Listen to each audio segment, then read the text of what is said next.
And I remember one of my kids, when he was dating, said to me something very profound.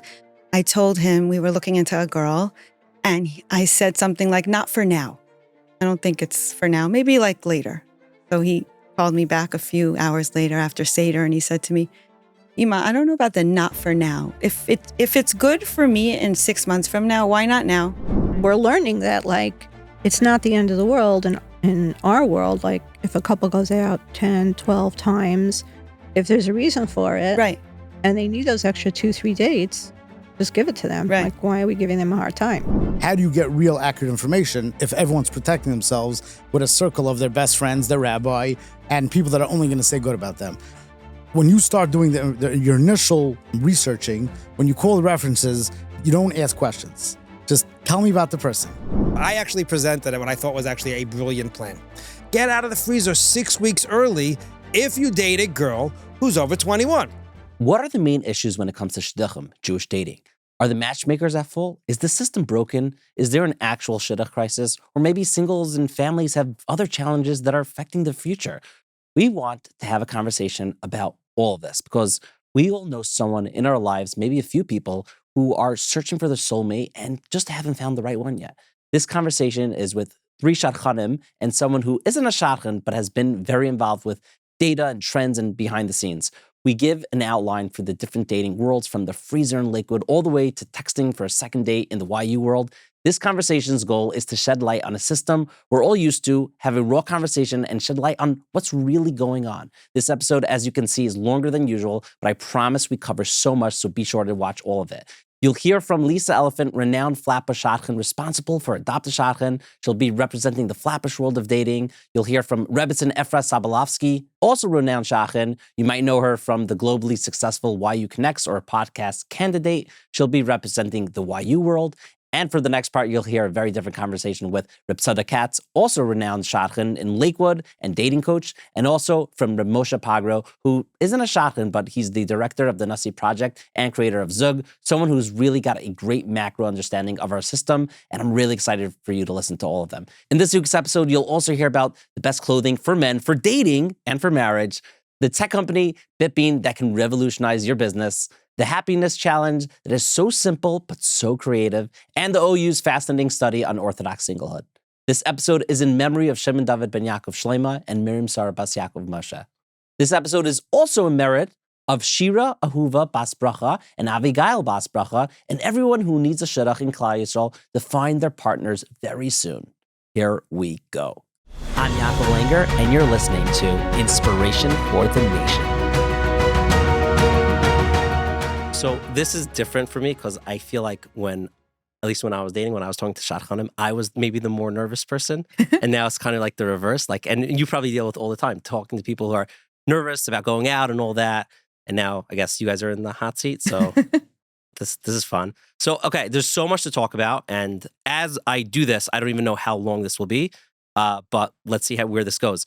Let's start off like right out of the bat. What's the biggest misconception people get about shadchanim? We're on the same side. We're on the same team. We have the same goals. I don't know when it kind of shifted that, like, people will say the word shadchan and it'll be attached to like so much negativity, discontent. And really at the end of the day, we spend most of our days and nights involved in this because all we want to do is help. Like, everybody gets their high from something. Shadchanim get their highs from seeing that couple engaged, happily married, seeing them in the street with their children, saying, "Oh, that was my shadchan." Mm-hmm. That's the high we get. It's one of also I'll call it the businesses where you want the exact result of the parents or the person. Like, the goal is to get someone married, to the right one. Sometimes businesses like you get paid or whatever. It works out once it happens. Sometimes, like, let's say marketing, you constantly want them to use you to market. And so sometimes you don't want to technically reach your goal. Here, it's like a very clear goal to reach. But also I found over the years, like in the beginning when I was starting to really get involved in shidduchim, and things didn't work out, like I started to feel like, oh, I'm really not good at this. Like, I think I should move on to a different pastime hobby, because I always worked full time in a medical office, but like this was always, as of like 20 something years ago, this just became my passion. I have a sister in shidduchim. She's still single. So I think that played a big piece in it.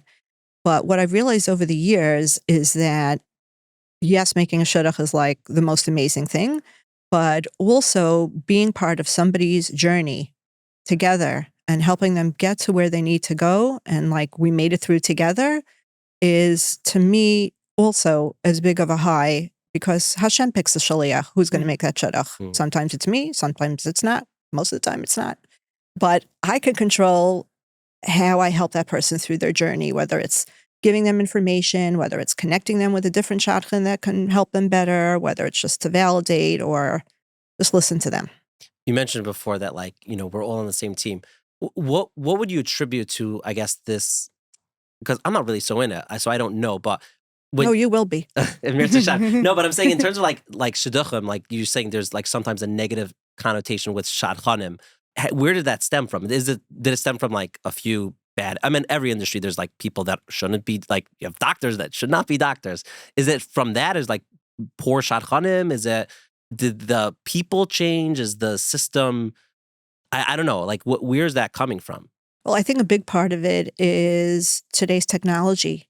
Today, it's kind of impossible not to reach somebody. Like, there's almost like no excuse for you not to pick up your phone. Years ago, you had a phone at home and you had an answering machine. Now you have texting and you have WhatsApp and you have emailing. So they know that you're seeing this. And when they send you a WhatsApp, people are used to instantaneous responses. And if somebody doesn't get an instantaneous response, she's ignoring me, she doesn't want to help me, she got too busy for me, she only deals with X type, she only deals with Y type.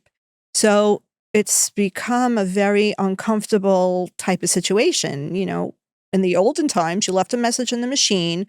It could take 3, 4, 5 days to get back to somebody. Today, there's just no such thing. Right. Yeah. It's just, yeah. I don't think that's just a shadchan problem. Like, we're too demanding and busy and expecting results in 3 seconds. Right. But shidduchim in general is a very super emotionally charged time. So I think even though it happens in other businesses, this is a tough one. This is like you're emotionally invested, and everybody has emunah and bitachon and for sure all that, and everybody knows shidduchim come from Hashem. But at the end of the day, we're shooting the messenger sometimes because we don't know who else to shoot. Right. Right before we started this, Rebbetzin Dr got here first, and we were discussing how sometimes people could just be mean online, and we're talking about like this conversation. Like, so first of all, hopefully people be nice in the comments. Always be nice in the comments. But in terms of shidduchim, do you see that like happening where people are saying these one-liners that are just upsetting the parents, upsetting shadchanim, upsetting the people dating? Like, is that happening more? I would say that a lot of people, based on what Lisa eloquently just relayed, correctly so, people sometimes like to hang on to, why isn't it like the olden days? And the quote will change depending on the culture and the background of whoever is saying it, whether it's, why can't we have mixed seatings at weddings? Or why aren't the Rabbanim saying X, Y, and Z? And I would say, Lisa would probably agree that we're both in it a little bit in different cultures. And the Rabbanim are all together with us and very, very supportive and all wishing for the shidduch industry to get better and to have more success and just to do more. And like, I'm actually married to one of the Rabbanim. And when I get those kinds of comments of, why doesn't your husband and why doesn't all of his people say X, Y, and Z? I'm not so sure always that would be the solution. Sometimes it comes from a different angle. But people sometimes, not everybody, most people are kind. And like you said, it's a good reminder that we all should be kind and down the kavschus, the whole system. But sometimes when someone, a parent or anyone comes in with like starting with the negativity or why not, why this, or it just paralyzes the person, the recipient of the puts you on the defensive puts right you on away. the defensive right away, and then you're not always sure what to say. Yeah, I don't think I want to. I mean, I hope to make a shidduch, Hashem. I kind of did semi, but I'm saying like, yeah, I don't want to become official shadchan. I don't think you guys have an easy job. Right. And I want to discuss the different worlds. And of course, this entire episode, it's impossible to cover all the kinds of people dating and or all the different worlds, but let's go into each of your worlds. I'm sure there's a lot of overlap, but purposely we did this to have like different backgrounds, and throughout the episode we'll have other folks from different backgrounds. But Rebbetzin Efrat, to start off, like, which, I guess, target demographic are you primarily dealing with? So we started YUConnects about 18 years ago, and my husband's one of the rabbeim at YU. And so living on campus, I also didn't get married at 18. Took us a little while to find each other. So I became sensitive, like Lisa said, to people looking for shidduchim. And at that time, a few of the campus kollel wives and husbands came together and tried to present to YU to do something for shidduchim. And because it's a university, they did accept our proposal, but it needs to be something educational. It can't just be a shidduch program. It doesn't fit into the college setting unless you make it a little bit educational. So we really try to fuse that in terms of working on matchmakers, professionalizing matchmakers, and also bringing in the educational piece. Who do we target? I would say it's not only YU, but it's definitely that type. YU means a lot of different things. We could have a whole podcast on that, Right, I'm sure. just separately, because I think there's misconceptions on people say, I want a good YU boy, and they could mean a million different things. But with that being said, I would say it's more of the people who are the men and women who are in school, who are modern Orthodox in some shape or form. Some people would call them modern Orthodox to modern Orthodox machmer, people who value Torah and also some kind of parnasa at some point. At the same time, we have people, there are some overlaps of people who come to both of us, which is wonderful. And we work together on making those shidduchim. So I would say it's more of the YU type, which means a lot of different things. Sure. Okay, Lisa, how about you? So we started Adopt a Shadchan about 6 years ago. We started Adopt a Shadchan by going into different shuls and having shuls adopting shadchanim. As soon as COVID hit, obviously all those programs had to shut down. Over COVID, I started something with singles in the mid-20s that are still showing results today. We did education, we did speed dating, we had shidduchim. So then Adopt a Shadchan kind of switched over to more local, like we have an office in Flatbush. We meet mostly local girls, but in addition, we also have a global, what does Adopt a Shadchan really mean? Adopt a Shadchan is a global network of shadchanim, literally not even all over the country, all over the world. So what we do is every day is we have a chat and we have schedules of the day and we present singles and we've done a lot of work together with YU. So I would say we work more with like Flatbush, mainstream, but we really work well with everybody almost and anybody. We make events in Lakewood, we meet BMG boys, we go to Shayashav. The only place we don't go is YU. We leave that to the professionals.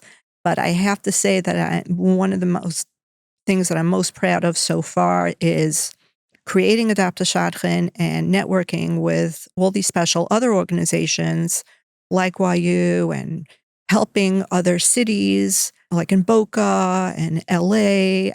We've helped them establish their own independent shidduch organizations, and we also work together because I feel today in shidduchim, it's very hard to just stick to one, like I only deal with Lakewood or I only deal with Flatbush.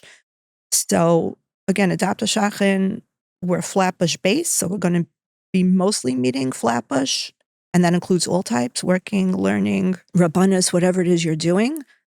But we're also seeing a lot of overlap. I'll just give a quick example, and I'm sure you have this all the time. So our kids, we grew up using Dar Yesharim, and the YU world uses JScreen. And what's been happening now is that there's so much overlap between YU and, let's say you want to call mainstream Yeshivish, that we're actually having problems now because, I did Dar Yesharim and I did JScreen, and they are not compatible. Really? So I actually had a big phone call last week with someone in Dar Yesharim, and he said, well, we don't really consider it a major big problem right now. There's only a few cases a year. And I said, listen, hopefully Mashiach's coming tomorrow, but mark my words, in another year, you guys are going to have to start working together. Like the worlds are just Colliding. colliding. And that's a cool thing. It's a great thing because I feel like it used to be with shadchanas and shadchanim, like everybody did their own thing. I have my boys, I have my girls. And I just kept saying, like, we will make so much more shidduchim happen, and we will be able to help so many more singles if we actually all work together. And we have made shidduchim together. Like, it's okay to have two shadchanim. Maybe one takes over at the end, whatever it is. I think it's just the most beautiful thing to just, like, share. When people call me up, I've had people come down to my office, and I'm sure I came down to yours, actually. I show them what we do, how we do it. Crown Heights is now going to be launching something. They came to my office quite a few times. And I think it's just beautiful that like shadchanim are just able to work together, all type stripes, regardless of which organization or whatever it is. Would you say in the past it was a lot more territorial? Like Very. Like shadchan versus shadchan? Very. Very. Yeah. I mean, we'll go back to pre-adopted shadchan days. We got in a car one day and I worked together with Recalibrating, Shashi Selbelman, Yeshivish. We got in the car and a lot of my friends had boys in BMG. So we called them and I said, you know what, my friend has a house there. Bring some friends. We're going to meet you for a couple of minutes because when do we really have access to BMG? And I get a phone call from, I don't remember his name. I'm happy I don't remember his names from a mashgiach or whatever, and said like, why are you coming to Lakewood? Like, what are you doing? I was like, excuse me?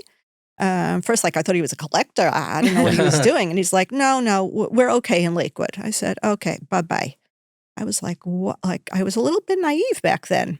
I'm like, he's worried about like this women's group coming to Lakewood to meet boys. And that just like, people who know me, like something like that just sets me off even more. It's like, oh, we're going to come and we're going to come in big. We're going to come in every month.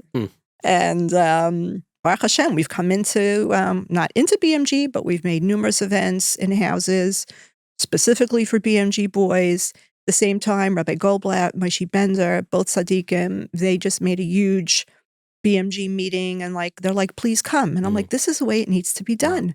Invite shadchanim from all over. Who knows who's going to have the idea? Like, stop with the territorial. A lot of goodness still coming up. But back when I was dating, finding a great white shirt that stayed crisp, a suit that actually felt comfortable, or a blazer that didn't turn into a sauna, nearly impossible. If Twillery had been around, maybe they were, I just didn't know about them, I would have walked into every date looking sharp and feeling confident, like a true mensch. Their non-iron white shirts, perfect. Their suits, stretchy, breathable, and built for real life. And their blazers, cool, literally, thanks to their temperature-regulating fabric. Whether you're heading to shul, a simcha, or a date, Twillery makes it effortless to look your best. And because I want you to experience this game changer, use the code INSPIRE for $139 off your first bundle or whatever clothing you get there. Seriously, you'll get $18 off with the code word INSPIRE. And I wish I knew about Twillery when I was dating. Go to Twillery.com to shape up today. Now, I want to talk about shidduchim. Shidduchim is hard. I know firsthand how challenging and emotional the process can be. You do your shtadlis, you daven, you say tehillim, and sometimes it feels like you're waiting for things to move.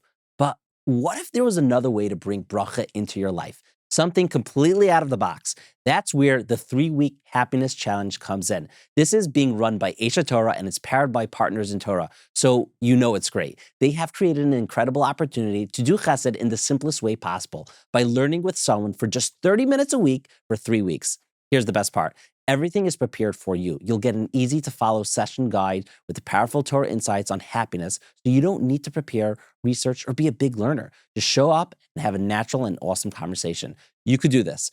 You'll be matched with the Reichav Rusas based on your background and availability, ensuring a smooth and engaging experience. It's a chance to give, grow, and bring more simcha into the world with minimal effort and maximum impact. And who knows, when you uplift someone else, you might just bring unexpected bracha into your own life.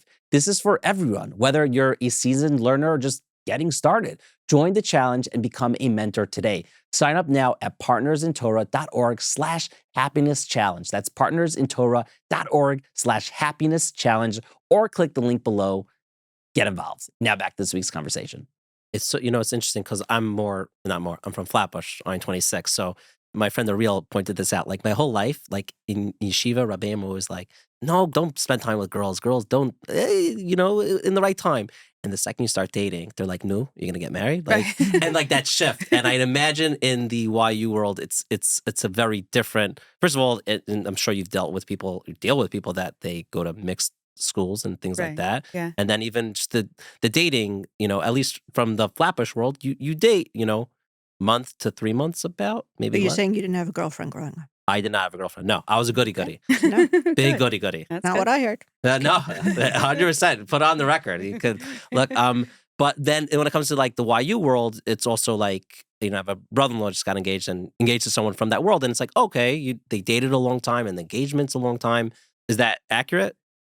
So again, Yeshivish, there's all different types and different stripes, you would say. It's definitely slower. The whole relationship, courtship, I would say, is slower than what you're describing.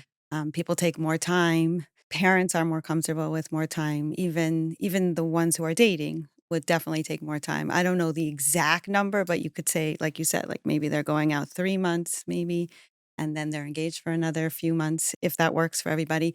Keep in mind that some of our constituents are juggling different things at the same time. So they're in college. So sometimes it goes on semester. Like I'm happy to get engaged now, but she really can't get married until the end of the semester. Or he's in the middle of some kind of semester. They're juggling a lot of different things, different responsibilities, I should say, at the same time, which might be different than my son at BMG, who all he's doing is learning, which is great, and we're proud. At the same time, it's very shidduchim focused. So in between starim and before and after, they're all talking about dating because they're not talking about the physics class that they could take, just giving examples. But it's very focused on shidduchim, and then, God willing, after they get married, and whether they're learning at first or then they're going to go focus on their work and their parnasa. Whereas here, the YU type are juggling that dialectic responsibility in front of them, and it's hard for them to do both at the same time. Not that they're not, they are.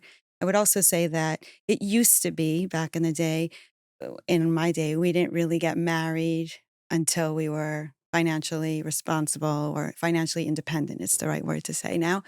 Nowadays, even in the YU world, we are all seeing that the younger adults need help just to get their feet on the ground. Even if they're in graduate school or they're not finished with college, it takes time for them to become financially completely independent.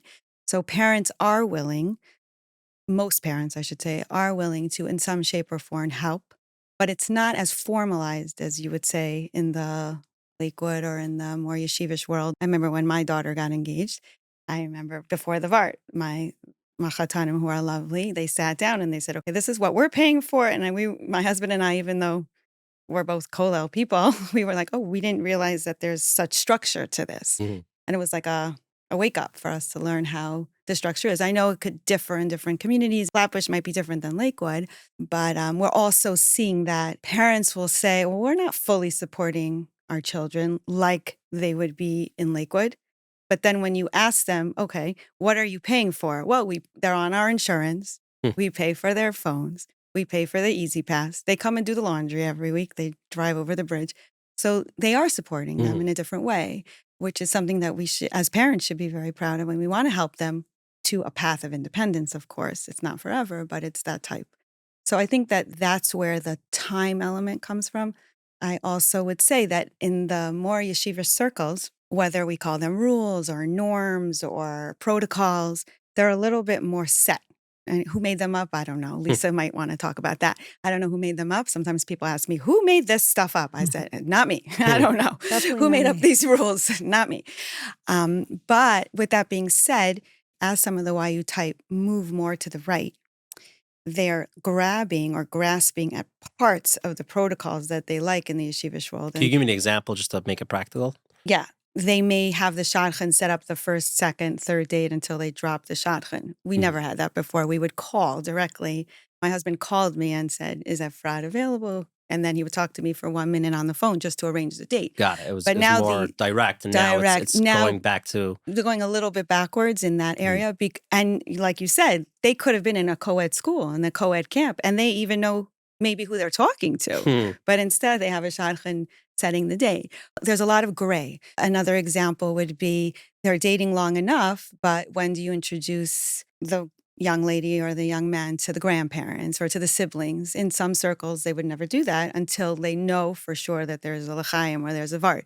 I have this Shabbos, for example, a couple that's dating last Shabbos. I'm changing the locations for the purpose of this podcast. I have a couple that's dating. They're dating already 2.5 months. Last Shabbos, they went to his neighborhood for Shabbos. This Shabbos, they're going to her neighborhood for Shabbos. In the more yeshiva circles, they might be alarmed with that, saying, how do you prance around until there's a formal engagement or formal commitment? What if it doesn't work out?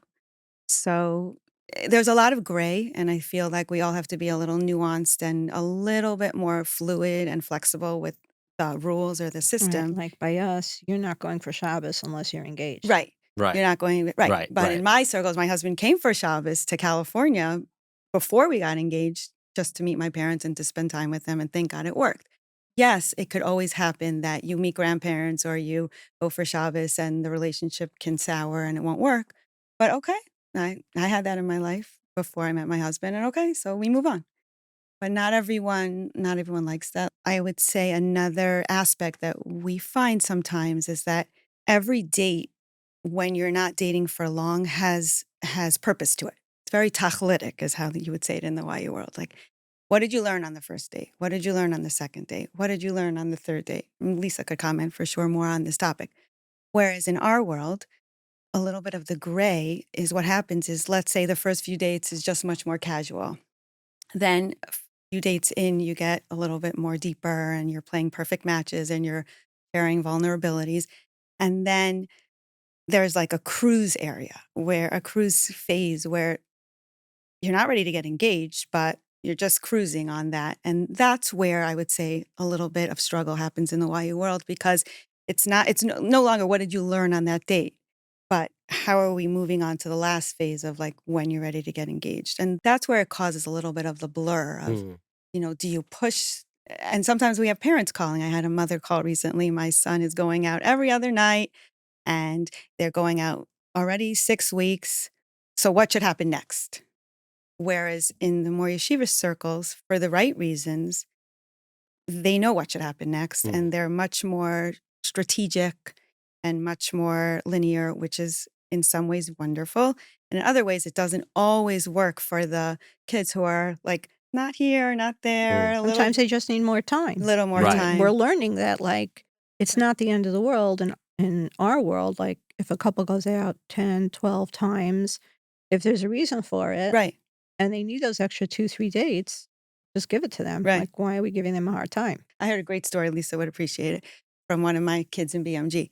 He said that a boy went out twice with a girl, and the girl the next morning had to give a response whether she wanted to go out again. And I don't know why, but she felt very pressured. So instead of thinking it through, she quickly said, just tell him no. Forget about it. And he was sad because he wanted to go out again. This is one of my son's friends. And then he said he saw her at a wedding, and then he went over to her afterwards, a little gutsy on his part. And he said, I know you said no, but is there anything that I could do to try to go out again? So she said to him, the reason I said no was just I felt very pressured that next morning. I just needed a little time to think about it. So he said, okay. So he called his Rav, and his Rav said, definitely go back and continue and keep going and don't feel so pressured. But sometimes because of pressure, we make the wrong decisions and we make impulsive decisions. They have 10 kids now. And they're I don't know. No. Okay, According to my son, they're dating again now. Right, So that's okay. good. Wow. That's Good for him. Yeah. It was good. I'm proud of him. Meaning we were impressed with this young man. Right. Yeah. Lisa, what would you say is for the, again, I don't know what to call this, centric yeshivish, Flatbush, like what's the biggest challenge with, I'll say our, because I feel like I fall into that bucket, our style of dating? So a lot very similar to Efrat in terms of how long they should be dating, when they get stuck, how to get them unstuck. Are they just not a match for each other? Lately, we've been introducing a lot of dating mentoring, coaching, because a reference to what you said earlier, like, especially in Flatbush, we go to yeshivish schools and we're totally not allowed to talk to the other gender. And then, okay, the boys come home, everyone's home from seminary, yeshiva, and like, okay, now you got to like sweep a girl off her feet. Right. And your parents who like, you don't want to talk about this stuff with, your parents like, talk to us. You're like, no, you know? Right. That's again, I'm saying how I felt. I love you, Mommy and Daddy. Yeah. So there's a lot of times where, like in our world, where like the first and second date are not even really particularly good. And like, we'll basically have to say, like, if you're not nauseated by the person, just keep going a little bit more. Like it takes a good couple of times. Right. And but then they're freaking out. Oh my gosh, I'm dating her 4 times already. I don't even know if I like her. And I say, who made up how many times you have to go out? Like, it's okay to go out 12 times or 14 times as long as you're accomplishing and you're going towards a goal. So I feel like there's a lot of that pressure, a lot of pressure on numbers. I think we have to take off that pressure. I get very nervous when a couple will go out more than 15, 16 times because then you have the danger of it just stagnating. Exactly. So I think that's a very, very big just society pressure. Like we're putting young kids into a dating system. They haven't really been dating. I felt personally enormous pressure and from no one's fault, like no one's fault. And again, transparent, like I never had girlfriends. Like I was a goody.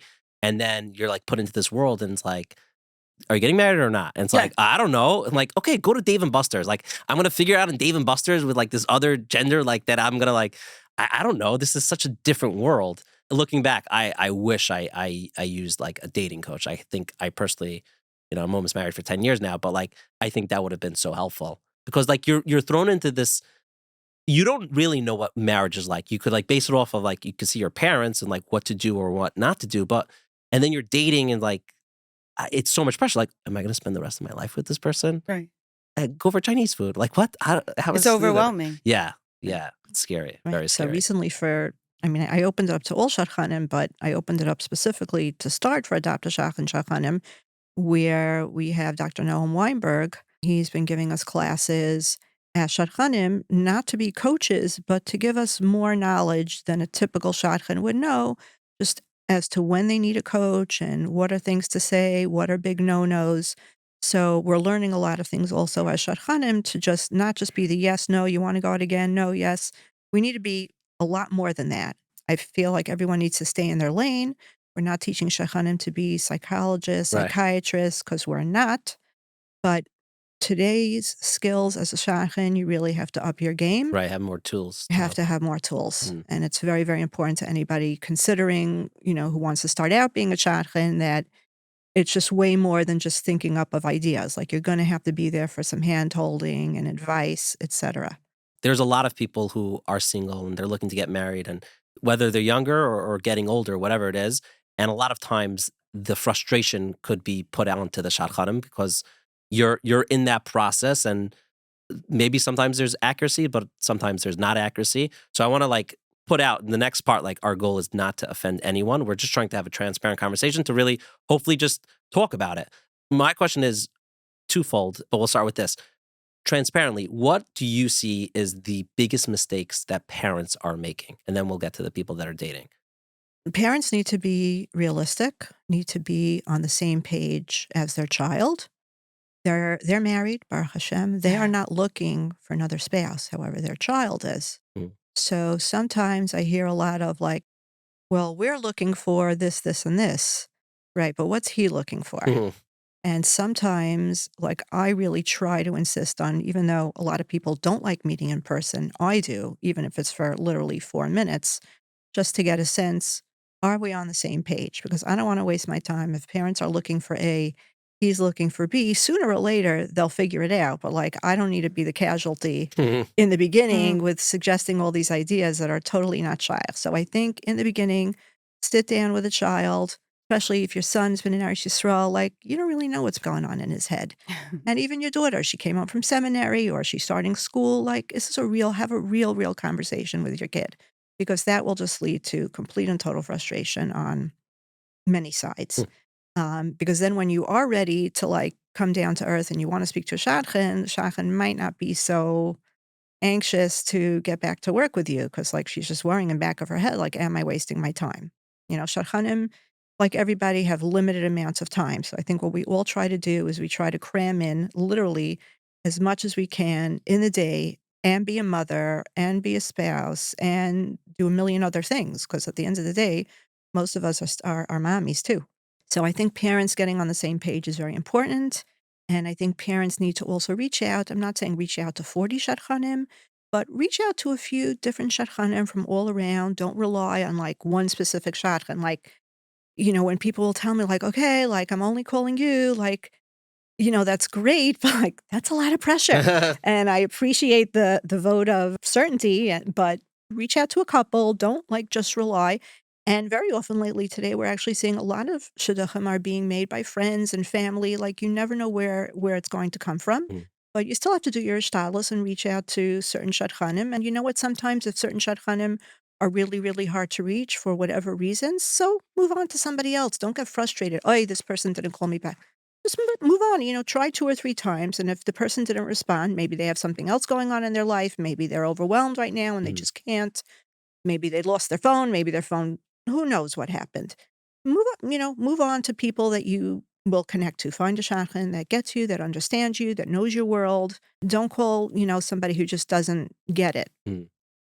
What about you, Rebbetzin Dr? What would you say? Would you, unless you agree, and there's... I completely agree with Lisa. You want them to be on the same page. I think we as parents, and I'm including myself, once you marry off a child, you understand what some of the parents' behaviors are because somehow you're replicating them or wishing that you didn't replicate them, but not to superimpose what we want into what the child wants. If the adult child is happy with whoever they're dating, we have to sometimes step back and say, is this a healthy relationship? He or she looks so happy. And it's maybe not about us, it's more about them because we're already married. Mhm. I would say, just to piggy bank off of what Lisa said, especially when you call multiple shadchanim, which people do, people call multiple people, to always acknowledge and to go back to them and say, my daughter's dating someone. So right now, I thank you for all the ideas because sometimes in that angst and frenzy of, I called 20 shadchanim that day. So you have a certain shadchan working really hard that day, trying to find the right girl or boy to say yes to them. And then by the time they circle back, they already have said yes to someone else, which is totally fine. Right. And we understand it. And like Lisa said correctly, it's no longer a loyalty to one shadchan. It could be you're talking to multiple people at the same time and you might get an idea from a friend. But it's nice sometimes to go back to people and thank them for the time that they spent, because Lisa is correct in saying everyone's super busy. And also to think, like literally thank shadchanim who are successful for you. Thank them, maybe to send them flowers or send them a box of chocolate if they sent an idea that worked, even if it was 1 or 2 dates. I think that little incentives and little thank yous go a very long way, especially since even paid shadchanim, Lisa might agree, even paid shadchanim, nobody's making a lot of money.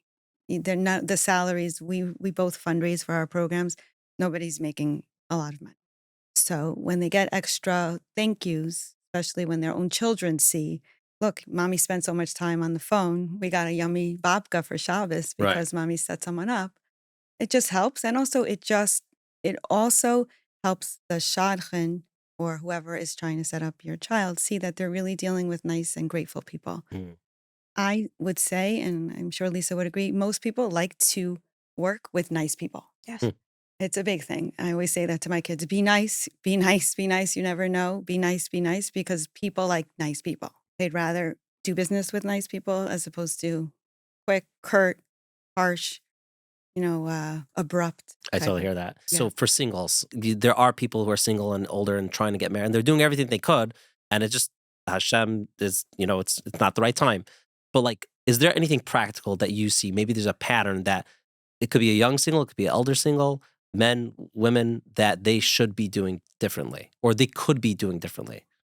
Managing their expectations is a big thing. Like, what does that mean? Like what you'll have a guy who's like 400 pounds who wants to like marry a supermodel, basically. Yeah. Mm. Or just sometimes like just refuse to go out with somebody for just no good reason that makes sense. Mm-hmm. Which is why I'm a big fan, especially for like the mid to upper 20s. I do a lot of speed dating events. We make a lot of connections and shidduchim through there. They're not pleasant, but we try to make them as... Actually, people do say that adopt a shadchan events are pleasant. But I'm going to take that back. Okay, yeah. We vet people, and they get to meet people, and even if they think of ideas for each other, So I think speed dating has become increasingly popular. And if you choose the right event, that's been a game changer for many older singles. You learn how to communicate better, and you're just putting yourself out there.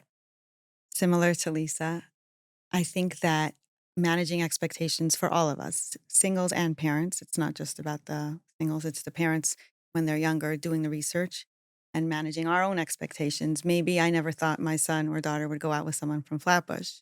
And actually, they did marry someone from Flatbush. So those are little examples where sometimes it's helpful during the dating process for daters and their parents or whoever's involved to just like do a din v'cheshbon and take a step back and say, really, from my whole list of what I'm looking for, what's most important in a healthy marriage? And when you come up with that hopefully shorter list, what's really, really most important, you might see that more opportunities open up for you. Because when we go in with, I want this type of family or I want from this type of school, even in YU, sometimes they get, I want this shiur and not that. Like, how do you even know the difference between the 50 shiurim? To know the difference between this chabura and that chabura? Sometimes they come in with certain expectations. And then when they're going out with someone who, I'm making this up, came from Chicago instead of Teaneck, they're like, oh, this might not be what I wanted, but what is wrong with Chicago next to Teaneck? It's fine. So I think that we have to, me included, we have to like sometimes take a step back and say, when we're not sure about saying yes to something, like, is that really inherently important? If it is, and it's a deal breaker and you just can't, fine. But if it's not, then maybe we have to just let go a little bit. As Ephraim Goldberg will say, let go and let God, let Hashem take the lead because Hashem knows better than all of us. I also would say that when you're dating, I think every few months, you want to say 6 months, you want to say whatever you want to say, to like do again a din v'cheshbon on, are my methods working? Like Lisa's saying, should I be going to events? Maybe I should be going. Should I be meeting other shadchanim? Should I be going to different communities and speaking to other friends? How could I recalibrate Right. That's every so few smart. months? I just think that it's helpful to like we do in the business world. Lisa and I will do that. Every so often we'll get together and we'll speak and we'll say, what's working, what's not, Mhm. where do we have to pivot? Right. What should we be doing differently? And I remember one of my kids, when he was dating, said to me something very profound. I told him we were looking into a girl, and I said something like, not for now. I don't think it's for now, maybe like later. So he called me back a few hours later after Seder, and he said to me, Ima, I don't know about the not for now. If it's good for me in 6 months from now, why not now? Like he reframed it to me. He said to me, if you would say yes to that in a few months from now, there's really only good there. You just are not sure about one little thing that has nothing to do with marriage. He mirrored what I say to him. Why not now? And he was right. Like, meaning sometimes we have to catch ourselves in the middle of the decision to say, are we really looking through this carefully? It's also very hard today because, in a way, we have resumes now, Yes. which is a blessing, and I feel a curse. Right. Because there's always the next person to look into. Like, Right. I feel a lot of with the older singles, it's like, well, I went out with him and it didn't work. So like, why would I go out with him? Like, why would he be my husband? Like, this is what I waited. Like, I'm 35. Like, why would I go out with this guy at this point? Like, he works for Amazon. Who cares? Like, he's a good guy. Right. He makes a good parnassa. Why does it bother you that this girl is 5'2"? She'll put on heels. Like, there's just always something else around the bend. So that's where shadchanim also, like, we have to try to balance it. And I tell, shadchanim that I train in, like, don't send somebody 3 ideas at a time. Because to me, that's telling me, I don't believe in either of these 3. Maybe one of these 3 will be good. Because when I got started as a shadchan, I got very frustrated in the beginning because, like, I would think about it. I would sit down, I would come up with a name, and I would call them. The mother would, like, rustle through her notebook and say, oh, I got sent this resume by so-and-so and so-and-so. I'm like, okay, and, like, did you ever look into it? Did you? No, but, like, it's in the pile. I got, like, very, like, what does that even mean? Like, think of an idea. Think it through, look through one thing at a time, go through it. Like, I feel like a lot of these singles feel like they're walking into like Baskin Robbins and there's like 45 flavors there. It's overwhelming. Like, what are you going to choose? You know, vanilla and chocolate together, separate, peanut butter, that looks good, that looks good. This world today, there's just always choices. Right. There's always options. And I feel it. Like, I feel bad for them. I do. But there's got to come a point where the person has to say, like, okay, like, it's good enough. It's good enough, and we're going to make this work. Right. Like, does anybody really, really know, like, that it's going to be perfect? And I think today a lot of people are just afraid of putting in the work. And I did want to correct one thing that you did say, because I'm very involved with working with older singles, and I am shocked by how many older singles have not put in the work yet, who have never spoken to a therapist, who have never spoken to a dating coach, and there's no way that they can get to the other side without that help. So I was talking to somebody last week, and I said, like, right now you're like 38. Are you going to wait till you're 48 to start, getting Right. coaching? Possibly the best part is coming up, so stay tuned. But first, there is so much to talk about in shidduchim. That is why I think it's so important to share with you a new study from the Orthodox Union Center for Communal Research. The OU's team does research to help serve the community. They've released the second report of the two-part series on the challenges of singlehood among American Orthodox Jews. They heard from over 2,000 single Orthodox men and women across the U.S. The report describes the experiences of the daters, what they're seeking in a spouse, and how they are dating, and what support they want from the community during the process. The study has important takeaways for everyone. There's advice for those dating, for their parents, recommendations for professionals, shadchanim, and guidelines for others, community members who want to help single men and women find their basher. If you're looking to understand the complexities of finding a spouse today, things like how to be just the right amount of picky, how to find what you're looking for, and whether you're moving for shidduchim is right for you, you must go to research.ou.org/shidduch. That's research.ou.org/shidduch. Of course, we'll have the link below, and read the study. This report can do a few things. It can help you make better dating decisions, better support for a friend or family member who's looking for a spouse. And don't wait, check out the report from the OU Center for Communal Research today. Now, we'll get right back to the episode, but let me ask you something.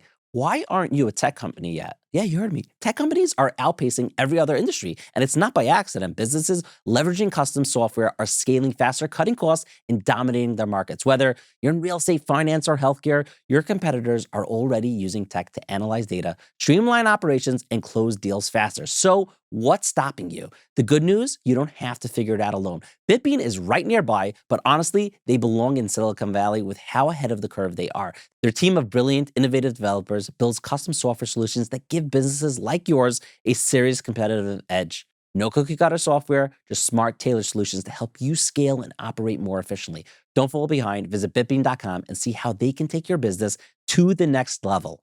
Why wait? Now back to this week's conversation.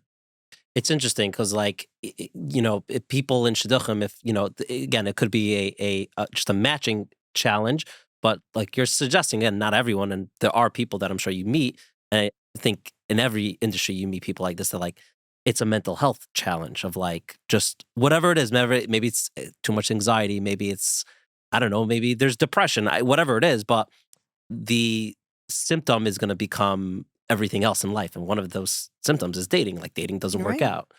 So it's a good point. But it could. Right. Just, I feel like if you're dating, let's say a year or two, and it's just not going, go for some coaching. Right.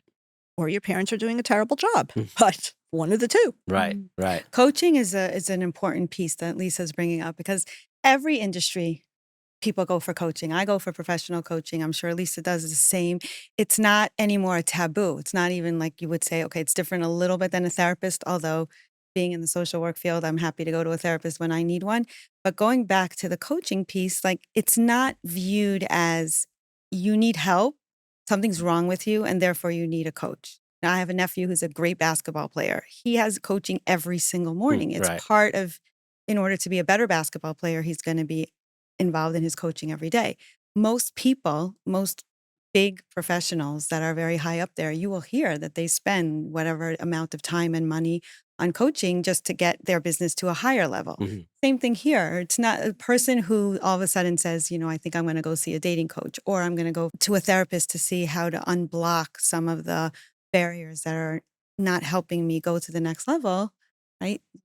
Kol hakavod to them. It's wonderful, because sometimes, it's just like opening the leash. One coach can say one thing and bring them to the next level. And it's so rewarding. I remember a few years ago, I sent a young woman to a therapist. She asked me for a list of therapists, and I gave her a bunch. And then I went to her wedding. A few years later, I forgot that I recommended that she go. And in the back of the chuppah, I see one of the therapists that I know. And she came and she pinched me, the therapist, and she said to me, "Thank you for letting me help this woman. Because of you sending her here to her, meaning I didn't do the help. The therapist really sat and did the work with her for 2 years. We're at this chuppah together." You were the And shadchan. I was the shadchan. I was the therapist, right? I'm a very good shadchan for that. I don't always make the shidduchim.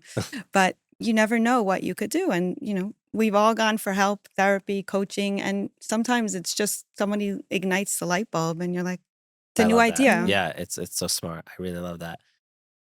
Often in life, money could pay to take away challenges and problems, but not always everything. Is that different in the shidduch world? Is throwing out tons of money to make a shidduch or get their kids married, is that going to solve it? So I want to take a step back to this question and just touch on something that a lot of Rabbanim are working on and shadchanim are working on. We're in 2025. Everybody has gotten raises from lawyers, doctors, even rabbeim and moras.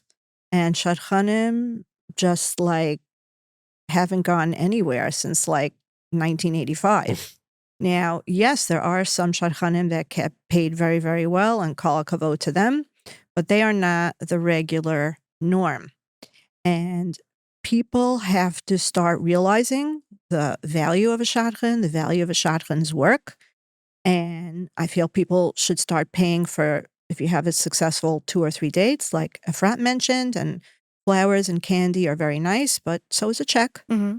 I would like to be able to buy my children something, like a gift or something, give it to them. Oh, mommy worked on a shidduch. She has, she got a present, and give it over to them. People need to realize that giving $1,000, $1,500, or even $1,800 shadchanis is not a whole lot of money for the amount of time and effort and time taken away from my family. If I'm working on a shidduch and I'm out with my kids and this shidduch is in trouble, I got to go take the phone call. So it affects my family life, and I'm happy to do it. And I understand that if I don't make the shidduch, then I'm probably not getting anything. But halavai, if I do make the shidduch, please pay the shadchan. We're in 2025. I'm not saying that the shadchan has to be paid $5,000 aside, but people have to start recognizing a shadchan in a more real way. And I know there are a lot of initiatives and there are a lot of people working on things.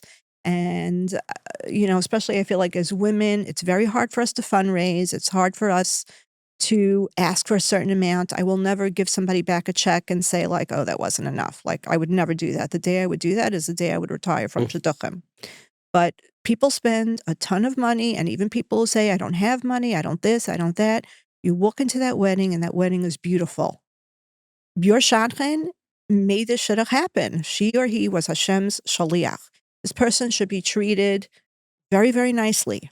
And one other thing, now that I'm just going off on my little tangent. Yeah, sure.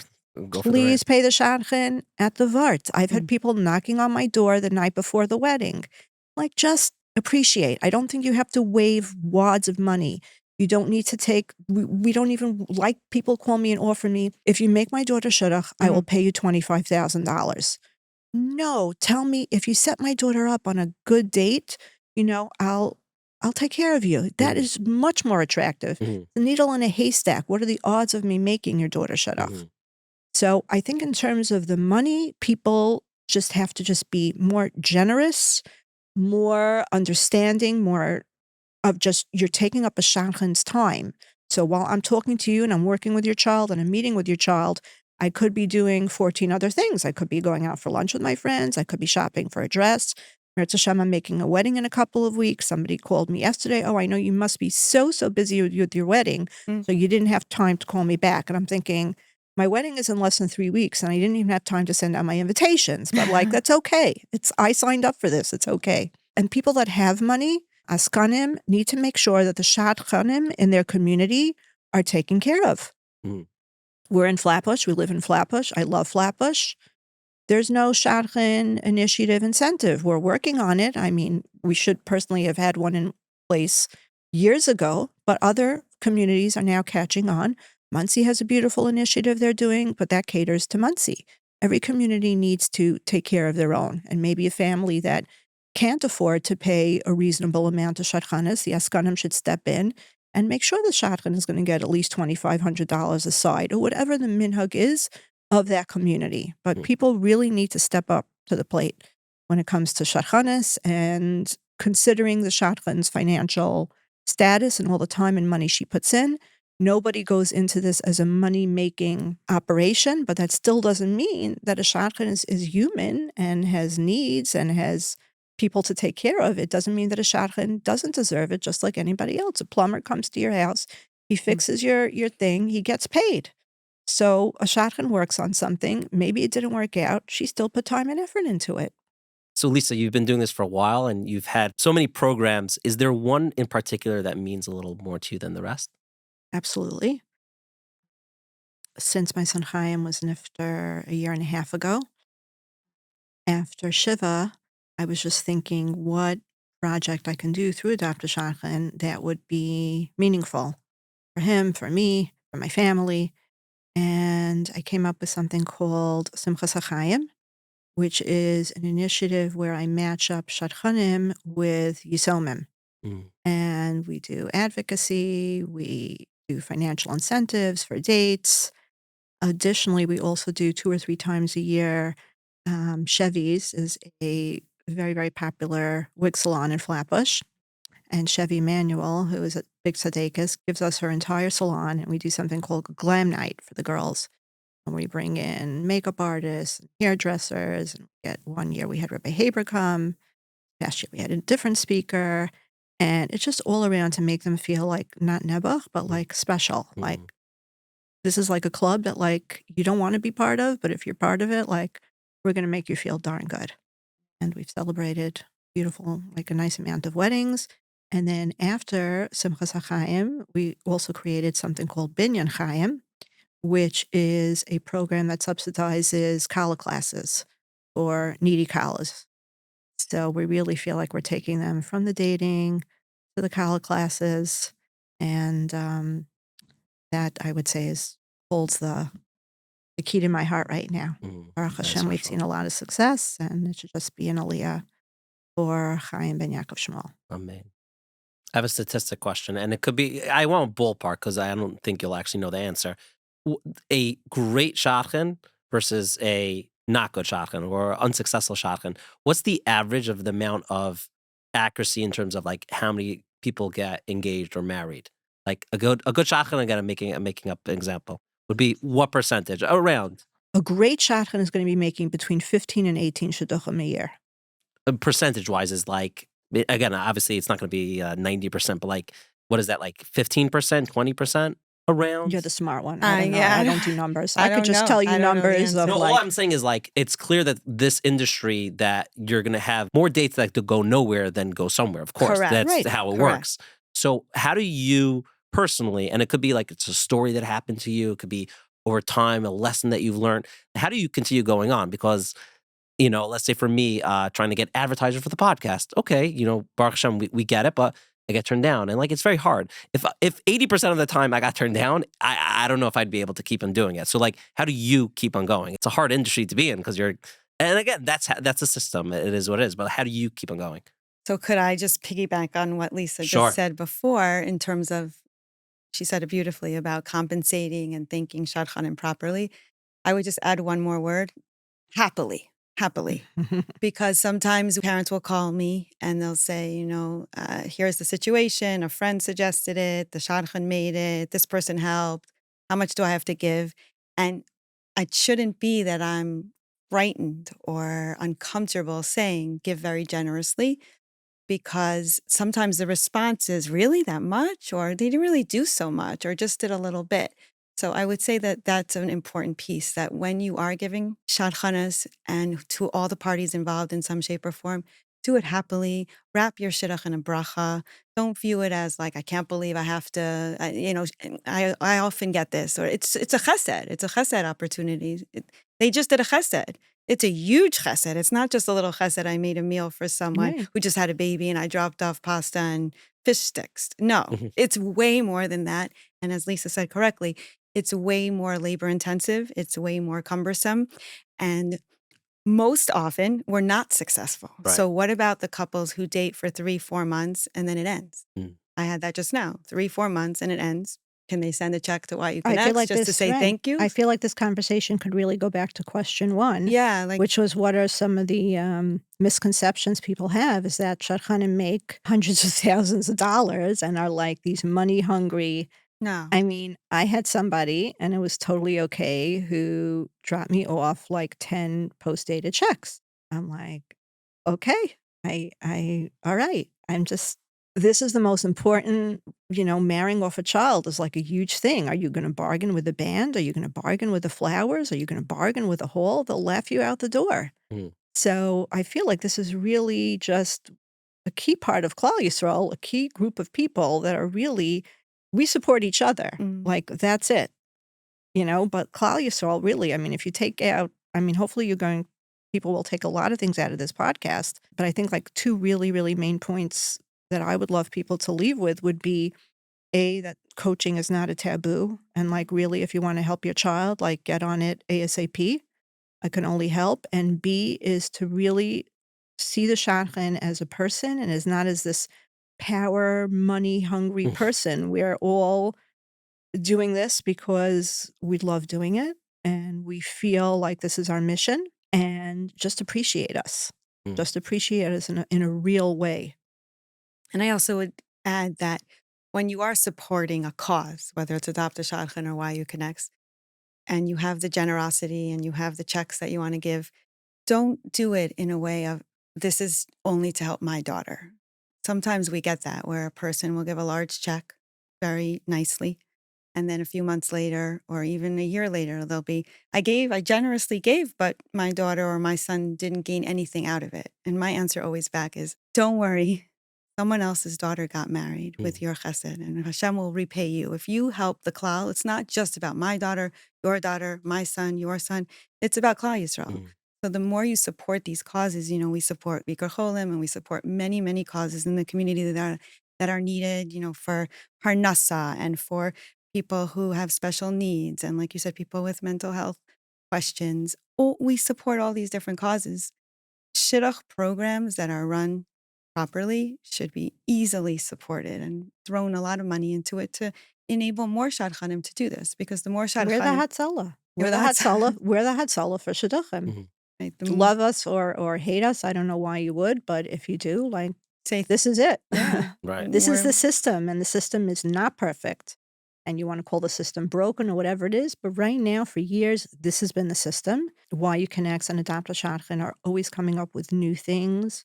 Like Emet Hashem, by my son's wedding, we're doing wedding reading, where I'm having shadchanim come, meet them in a room, meet the girls in one room, meet the boys in another room. Maybe they'll think of a shidduch there. Who knows what will be? So that's just another good way of shadchanim seeing girls dressed in a good mood, happy in a good place, getting them exposure. We do tefillah initiatives. We do speed dating. We do educational things. And I just think like maybe people don't know, because I know both of us, like, we don't have the money to do major marketing. Like, I can't afford to take out a page I would love to be able to put out in the Ami, the Mishpacha, and the Ated, and let the world know what we're doing. I can't take the funds. I think the younger folks are listening to the podcast. Okay, good. But it's not so cheap to advertise the podcast. Well, that's why we're here. Yeah. That's why we're here. Okay, so for people who want to connect with you, whether from a shadchan perspective or to learn more about Adopt a Shadchan or to learn about YUConnects, we'll have the links below. But I just want to give you the opportunity to plug it. You also mentioned you have a podcast. Yeah, we have an educational podcast called Candid Conversations about Dating and Marriage, where we feature once every few weeks either a shadchan or a mental health therapist to speak about something dating related. Lisa and I did one of the episodes. We already have 85 episodes. And they relate to everyone across the board, all types. Yeah, we make it hopefully we make it very general and user-friendly. Okay, yeah, we'll link that down below for anyone to... And then you could go to YUConnects.com. Lisa has a website also. Adoptashadchan.com. We have a shared database. We should say that we have a database where people can enter their profiles, pay a monthly fee to have a shadchan network for them, and that's the database part. And there's cross-pollination between. So I even know next week we have an engagement where one person is a YUConnects member and one person is Adopt a Shadchan member. So cool. Yeah. It So, really is. yeah, it is cool. There's a lot of opportunities for people to meet, and all the events that Lisa's talking about in different places. Amazing. Okay. Thank you so much for doing this. Thank you for Was giving us good? the opportunity. Thank you so much, Rebbe Moshe Pogrow, Rev Tzadok Katz, for doing this. And you each have a very different perspective on shidduchim and shadchanim and singles and parents. And we'll get into that. Rev Tzadok, if we could start off with your world, because you're the purpose of this show, you're representing the Lakewood shadchanim. Could you tell us the difference, I guess, between the BMG dating world and the not Lakewood BMG dating world? I deal mainly with BMG, not only people in BMG, it could be also the culture of, the Lakewood, Yeshivish. I deal with working boys also, and you don't have to be a BMG, but my main clientele is BMG. Now, in real short, I'm going to say the way our system works is that I usually meet a boy for a short time, and then I think of an idea. I reach out to the parents do information, then I go to the girl, and if they're interested, I set up the date. In the Yeshivish system, pretty much I deal with the parents mainly. I do deal with the boys, let's say with, dating. I do a lot of dating coaching, and now I'm stepping it up a little more. But especially boys in BMG that they're not used to talking to girls. So they need a little help with the dating. So, we help them with the dating. But the actual information, do they want to go out again? I'm still dealing with the parents a lot. With the girl, usually I don't speak to the girl so much unless it's a few little tips, but I don't coach the girls that much. I'm not holding there yet. So our system it's similar to the Chassidim in the fact that I'm dealing with the parents. I'm not dealing with the singles. But when it comes to dating, we do real dating. So my average dating, it's going to sound a little interesting, I would say is between 5 and 7, maybe 8 dates. By me, 8 is a lot because what are you speaking about on the 8th date?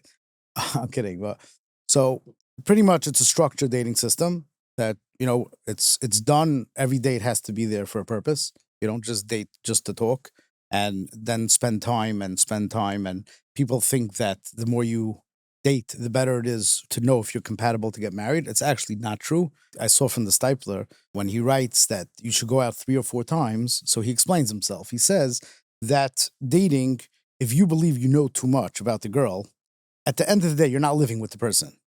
So you're going to get let down right when you get married. So he says the more you feel you know about the person, so you're relying more on what you know, then you're going to be more let down. We look at it, you're going to get some surprises, but you're ready for surprises. So, it works a little better. Now, so some people say that, it sounds a little extreme, but, I was looking at the statistics in the world. So in the secular world, they date for a year, 2 years, 3 years. But I was looking up the numbers. So I think we're holding by 50% of couples get divorced in America, and only not even 50% of people get married.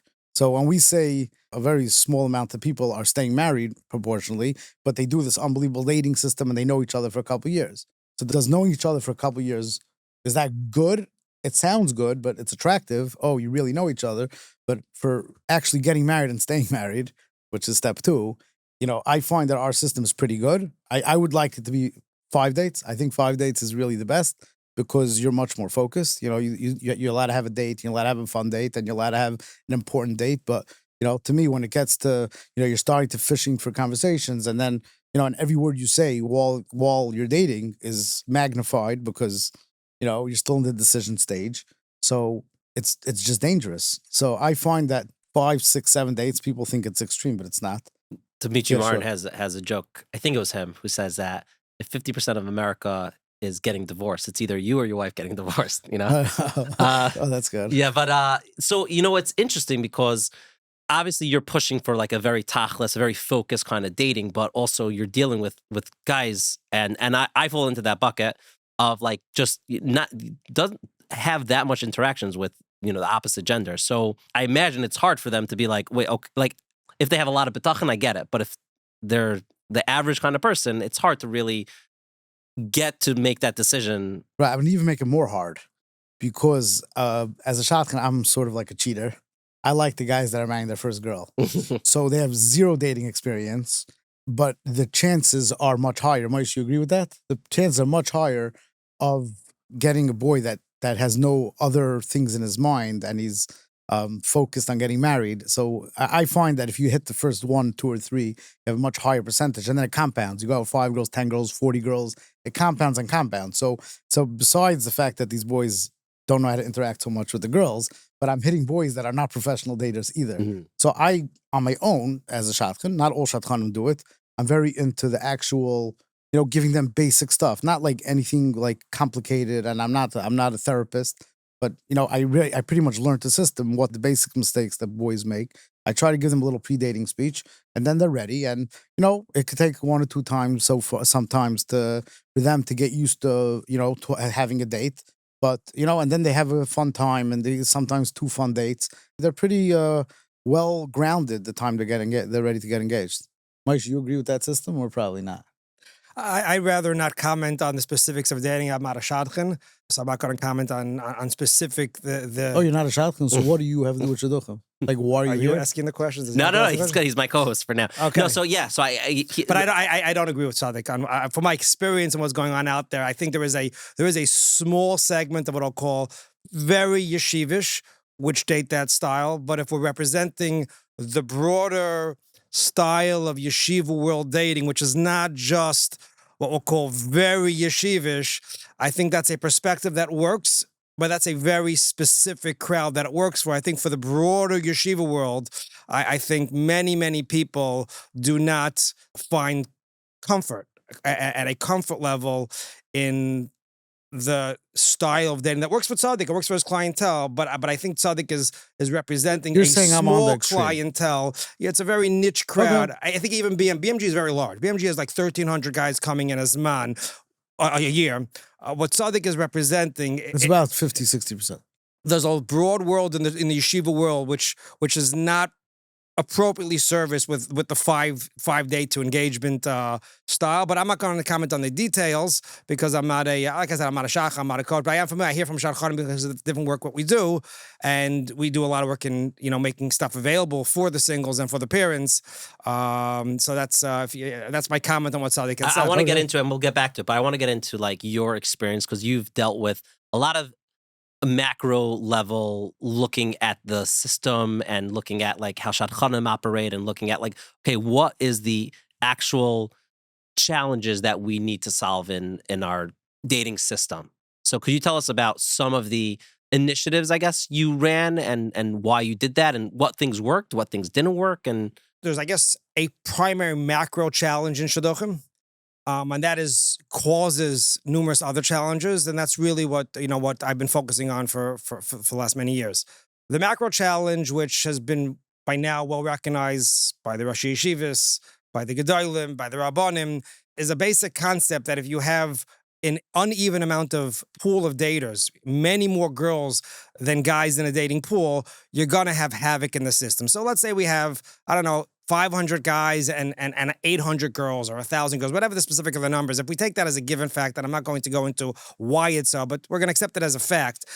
When you have 500 guys and 800 or 1,000 girls, you don't need to be a rocket scientist to understand that it's not going to work. The guys are going to have many ideas. The girls are going to be struggling to have ideas coming to them. And that just creates a lot of difficulties. The primary difficulties that are a result of that macro, girls get forgotten. You could have the same boy, the same girl. This is, girls need an agent and guys need a secretary. The girls can go weeks and weeks and months without anybody calling them, and from the same socioeconomic or religious family, and they both went to the same style schools. Their brother can have the phone ringing off the hook. The mother doesn't even know what to do. This is the boy's problem. The mother gets 10 new resumes a day and she doesn't know if any of them make any sense. And for her daughter, who's in shidduchim at the same time, she can wait weeks and weeks and weeks to get a phone call.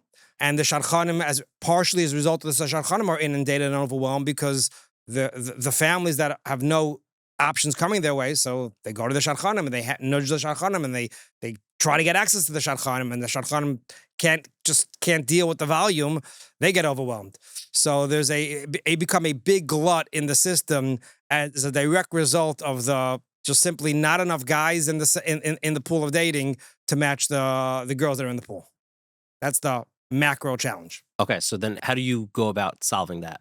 So Baruch Hashem, and actually it's become quite public in the last few months, there has been significant improvement. And there's real hope for the future. The Rosh Yeshivish, the Gedolim have come out publicly and made some significant changes, and more changes are on the way. Boys have started already going to Eretz Yisrael. The Yeshivas are insisting on it, that those boys that want to go to Eretz Yisrael have to go to Eretz Yisrael a little earlier than they previously have been going. And they will therefore enter the Shidduch pool at an earlier date, which will mean there will be more boys entering every year. And coming soon, it's been discussed already, the girls will be encouraged. And however, the details how that's going to be implemented is still being discussed. But the Rosh Yeshivas, the Rabbanim, with the advisement of the Gedolim, are going to be creating a situation where girls will not be starting to date straight off the boat from seminary, not Sukkot, not Hanukkah. They're talking about Pesach, Shavuos, and that implementation, that conversation is ongoing as we speak, and it should become public within the next few months. And, the guy starting earlier and the girl starting later on a very macro level should be very helpful going forward. That's not initiatives that we necessarily run, but on a global level, that is very helpful for the future. Interesting. Yeah, it's unbelievable that they finally took a long time, and Moshe Pogrow definitely was one of the big pushers behind it. And I think it's better, and I said it many times. I'm going to repeat myself. I think it's healthier when boys get married young. It's only good. I think it's going to be beautiful, this thing. That's really cool. Now, how does it work? And I'm curious to each of you. When someone calls up a shadchan and they give them their information, fine. And then someone else calls them, and then someone else calls them, and then someone else calls them. How do shadchanim retain all that information? Is that something that is a problem? It's not as big of a problem. That's huge. That's a huge problem. It used to be like when I started, I was like small batch. I knew like 13 boys and 13 girls, and I had a very high percentage actually. And then slowly it just became, it's almost impossible to keep track of everyone you meet, boys and girls and parents, and following up on ideas and everything. Some people just have a brilliant memory. A friend of mine has he remembers everyone. Every shadchan finds different systems for themselves. There is no good system. Let's say I meet a boy, and then exactly 2 days later, I totally forgot that I met him. So for 2 days, I had him a little bit on my mind, and then we shift him to the back of the brain. There is no system that yet, or I don't have it, that keeps on bringing them up. Or if I would go to a car dealership and ask them for their sales software, how to have items keep on coming up, I don't know how to do it. Mm-hmm. I don't have a program. I am a very focused guy. There's some shadchanim that I call it a spamming shadchanim. They just send out like 5, 10. Here's a list of names, which, it's not fair, because that's your job as the shadchan to filter out, to vet the good names. And then if someone else reads it, they're like, oh, we read it first. So, I work very different. I think about everything a lot, and I try to send one idea, max 2. So for me, I'm much more focused. It comes with a very downside that I'm going to forget a lot of people that I actually met. And I can meet a great guy, and the mother will call me up in a weekend like, oh, he's such a good guy. And it doesn't mean just because I didn't read you a shidduch that he's not a great guy. I just didn't think of an idea. But that is a huge problem of storing the actual information and be able to constantly follow up is a big problem. Moshe always has original ideas how to solve problems. I'm curious. Moshe, what do you say to that? So what Tzadok is, what we really raised is really the shadchan's biggest challenge. A typical shadchan's biggest challenge, what we'll call data management. Busy shadchanim, they're constantly meeting singles, boys, girls, families. And the shelf life of a single in the shadchan's mind is basically 24 to 48 hours, which means unless the single stands out in some incredible way, it's your relative, it's your niece or some other, and you can have 8 or 9 of those, the vast majority of singles are completely forgotten by shadchanim. So they're at the mercy of, maybe you'll send a text on WhatsApp and you'll remind them, and punk the day you remind them, then they met a guy that's perfect for you. But basically, they're all forgotten. So data management is a serious, serious issue. Around the time of COVID, there was actually a lady, Mrs. Joanne Bain, who found a software program called Evernote. And she came to realize that it could be very useful for shadchanim. And she brought it to the attention of various shadchanim. Someone introduced me to it. And at the time of COVID, I spent a lot of time studying Evernote and how it could be best used for shadchanim for data management. In fact, I reached out to numerous shidduch organizations. I said, COVID, dating really slowed down. I said, it's a perfect time for a reset. Let's take the opportunity to help shadchanim up their game and put into place proper data management to be able to keep track and sort and collect the information, store it, and be able to retrieve it with instant recall without relying on the human brain, because even your friend cannot remember everybody. Yeah, but still the reminders. Does the Evernote do the reminders? Like pop up every 2 Tzadok, weeks? let me go. I love your chemistry. But for those who don't know, we had like an hour conversation last night, and the chemistry between you two, I love it. So continue on. I thought we were So I basic. spent time studying Evernote for best practices. The organizations were just very, very busy. And I actually came up with a system within Evernote.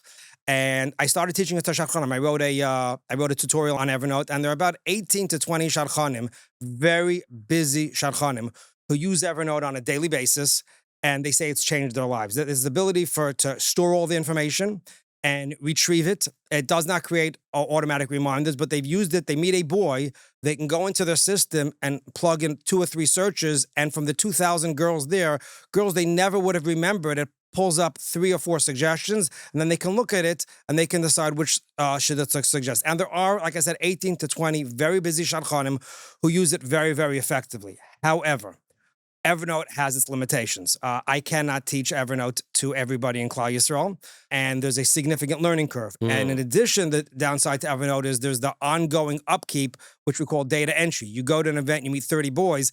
Evernote or any system is only as good as the data that gets put into it. How do you put in the 30 girls, the 30 guys? It's a big, big challenge, which is why most of the people who had heard about Evernote, who did not come up with a good system for upkeep, let it go. When I came to realize that Evernote was not going to be a global solution, we came to realize that we needed something much, much better. This is not why we built Zug. We really built Zug to service... I'll tell you, you forgot about Nasi app, which was unbelievable. Really. Okay. He developed an app, which is awesome. It's very easy searching. There's words you could code. It has Who's categories. It for? It's for shadchanim. It's for It's singles. only for parents? shadchanim. Only for shadchanim. It's okay. it's from the best apps. It has like really it's user friendly, and he did a really amazing job on it. Unbelievable. He's the one that puts in the information, so it's his singles, not mine. But the actual his system is unbelievable. Nasi app. So we And built, then Zug is for the... let's go one at a time. Yeah, The okay, Nasi app was built. There was a program. Tzadok Katz that actually reached out to me a couple of years ago to set up a program for girls who are really under the radar, whether they're Yeshivish or girls whose parents are divorced. They're very under the radar singles, to set up a program to get shadchanim to be out. These are girls that shadchanim may meet, and in 6 months from now, they may meet a boy that will be perfect for that particular single. They're never going to remember the girl. So we put into place a program. Details of the program are still very private. Baruch Hashem, there have been 71 engagements, including 58 orphans in that program. Thank you to you. But we had to build an app for the shadchanim to be able to find all the singles. And we built an incredible app, which the shadchanim use on a very, very... I hope you went to Bippy, they're a sponsor here. I don't know if you use It's them. unbelievable. But okay, yeah, plug for them because they're great. plug for my brother who helped me build it. Okay, that's fair. Basically, all the information there we put in, so we've solved the data entry. Actually, the singles do not even know about the program because it's you don't want to feel like you're a nabuch and they still Right. don't know about the program. But because of that system, the shadchanim have no data management issue. From the system, they meet a boy, they go to the system. Within a couple of seconds, they can pull up a single that's an appropriate match for that particular boy. They can send the resume to the boy's side from within the system, and then they can track the progress of that particular date. But there's a limitation in that platform also, and that is it only works for singles that I choose to put in. Mm-hmm. So then we went ahead and developed Zug. The purpose of Zug was Which is Z-U-U-J. Zug, it means couple. The purpose of Zug was really for the singles and their families to solve the problem of singles who are forgotten and to solve the problem of boys' side usually who are completely overwhelmed. There's a huge benefit to the matchmaker. I'm going to start backwards. I'm going to start with the matchmaker. You're Tzadok Katz. You wake up in the morning and you get a message from Zug. This boy side and this girl side have looked into this match.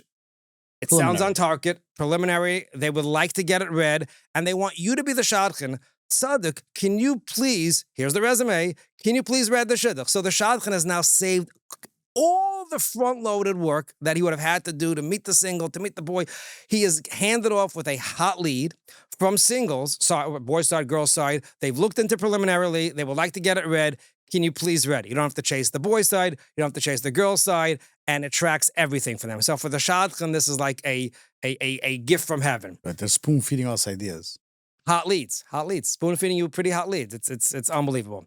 But that's not why we built it. We built it for the singles. It's a completely private system. The singles or the parents on their behalf go to the platform and they enter in. It's a very, very extensive, intuitive questionnaire with an app, almost like you're talking to the phone, and no browsing.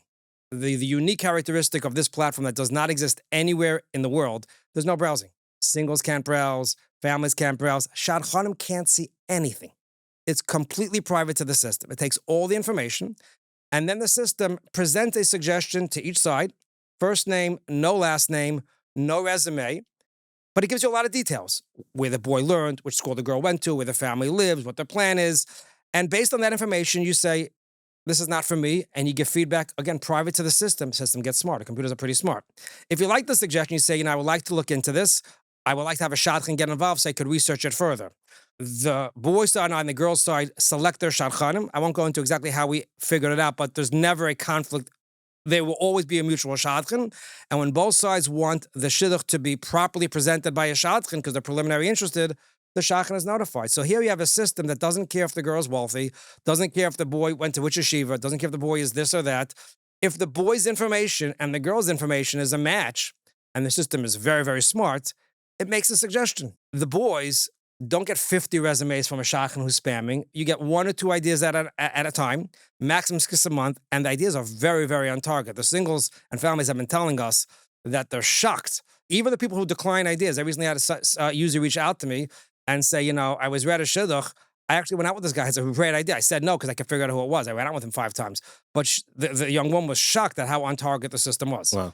Right. The interesting part of it was, which was in the beginning, I was skeptical about this whole idea, was that at the end of the day, it's only the computers trusting you on the information that you're writing. So it's really what you're saying about yourself. Right, how you prompt So let's say that, it asks me how tall I am, and I write that I'm 6'1", and it sends me like a bunch of tall girls. So the computer doesn't know that I'm really like 5'4". So that's something that I didn't know. Like, do you need the human element? And it seems from the past few weeks that the Zug started sending ideas that it is pretty much, there's going to be some problems. Right. But overall, it got it. The feedback from the shadchanim, I asked the shadchanim this very question. They said that the shadchanim have gotten involved in there's 67 mutually approved matches already, 10 couples dating. We've only rolled it out 4 weeks ago. And I asked the shadchanim, do you find the singles are choosing you to be a shadchan? That means you know them. Do you find that they're representing themselves accurately? And they said 100%. Either it's because it's completely private, so they don't feel in, and there's no shadchan that they feel, if I say I want to learn 5 years, then the shadchan knocks me down to 3 years, so I have to say 7 years. And this is a computer. You don't have to play up to right, any. You can be straight up. Straight up. There's no bias, and they also understand that the system's going to suggest based on what you tell it. If you're not going to be honest, that's good and bad. That's good and bad. Because everyone tries to make themselves better than they are. But the reality is, the shadchanim are telling us that the singles are representing themselves very accurately. It's interesting because I think, at least in the frum world, I think we're always a little slower to embracing technology because there's a lot of dangers with technology. And obviously, from even the non-Jewish world, I don't know the statistic, but like a crazy amount of people meet each other online now. If you said that 20 years ago, it'd be like, what? Now, like, again, I don't know that, but like all those apps, like they're popping. And then even in the Jewish world that they're not, Orthodox, they have their apps, or even in the very modern sect of Judaism, there's apps like, but this is done, I guess, and very differently because it's not. This is completely different. Right. It's even better than the chats. But I'm saying it's funny. It's ironic. Meaning something like this should have existed 10 years ago. But I feel like it probably couldn't have because let me the computers don't know how to think. The computers, the AI amount. Yeah, the computers don't know how to think. They only were I don't know about that. Yeah, two comments. Yeah. First of all, this is the regular shidduch system. Right. This is not online dating. The singles never get each other's information until the shadchan has to read the shidduch. Right. This is simply a very smart system which is working within the structure of the tagline is get read a great shidduch the traditional way. It's the traditional style of shidduch. Now, we were shocked about something.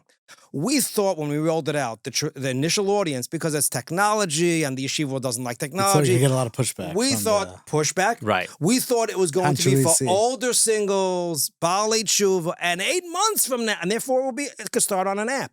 8 months from now, we'll have engagements. The yeshiva will want to join. We'll have to be a little bit more, we'll need a desktop. It took 2.5 weeks. And first of all, there's been absolutely no kickback from anybody because there's nothing to kick back about. But we were shocked how many requests. What do you need? I can't get it on a desktop. So I actually have a major urgency, and this is not a fundraising pitch at all, but I need now to build a desktop. We need a desktop. I was told by Yeshivish, you give us a desktop, we will put all our boys into this system. Right. I'm just going to end up one thing, which is which on the Zug thing, which is better than all the other things that there are, is because, let's say there's a lot of shidduch groups. They have these chats and these WhatsApp chats. There's resumes, pictures, everything. So if you send the boy access, you're sending the boy pictures and comments.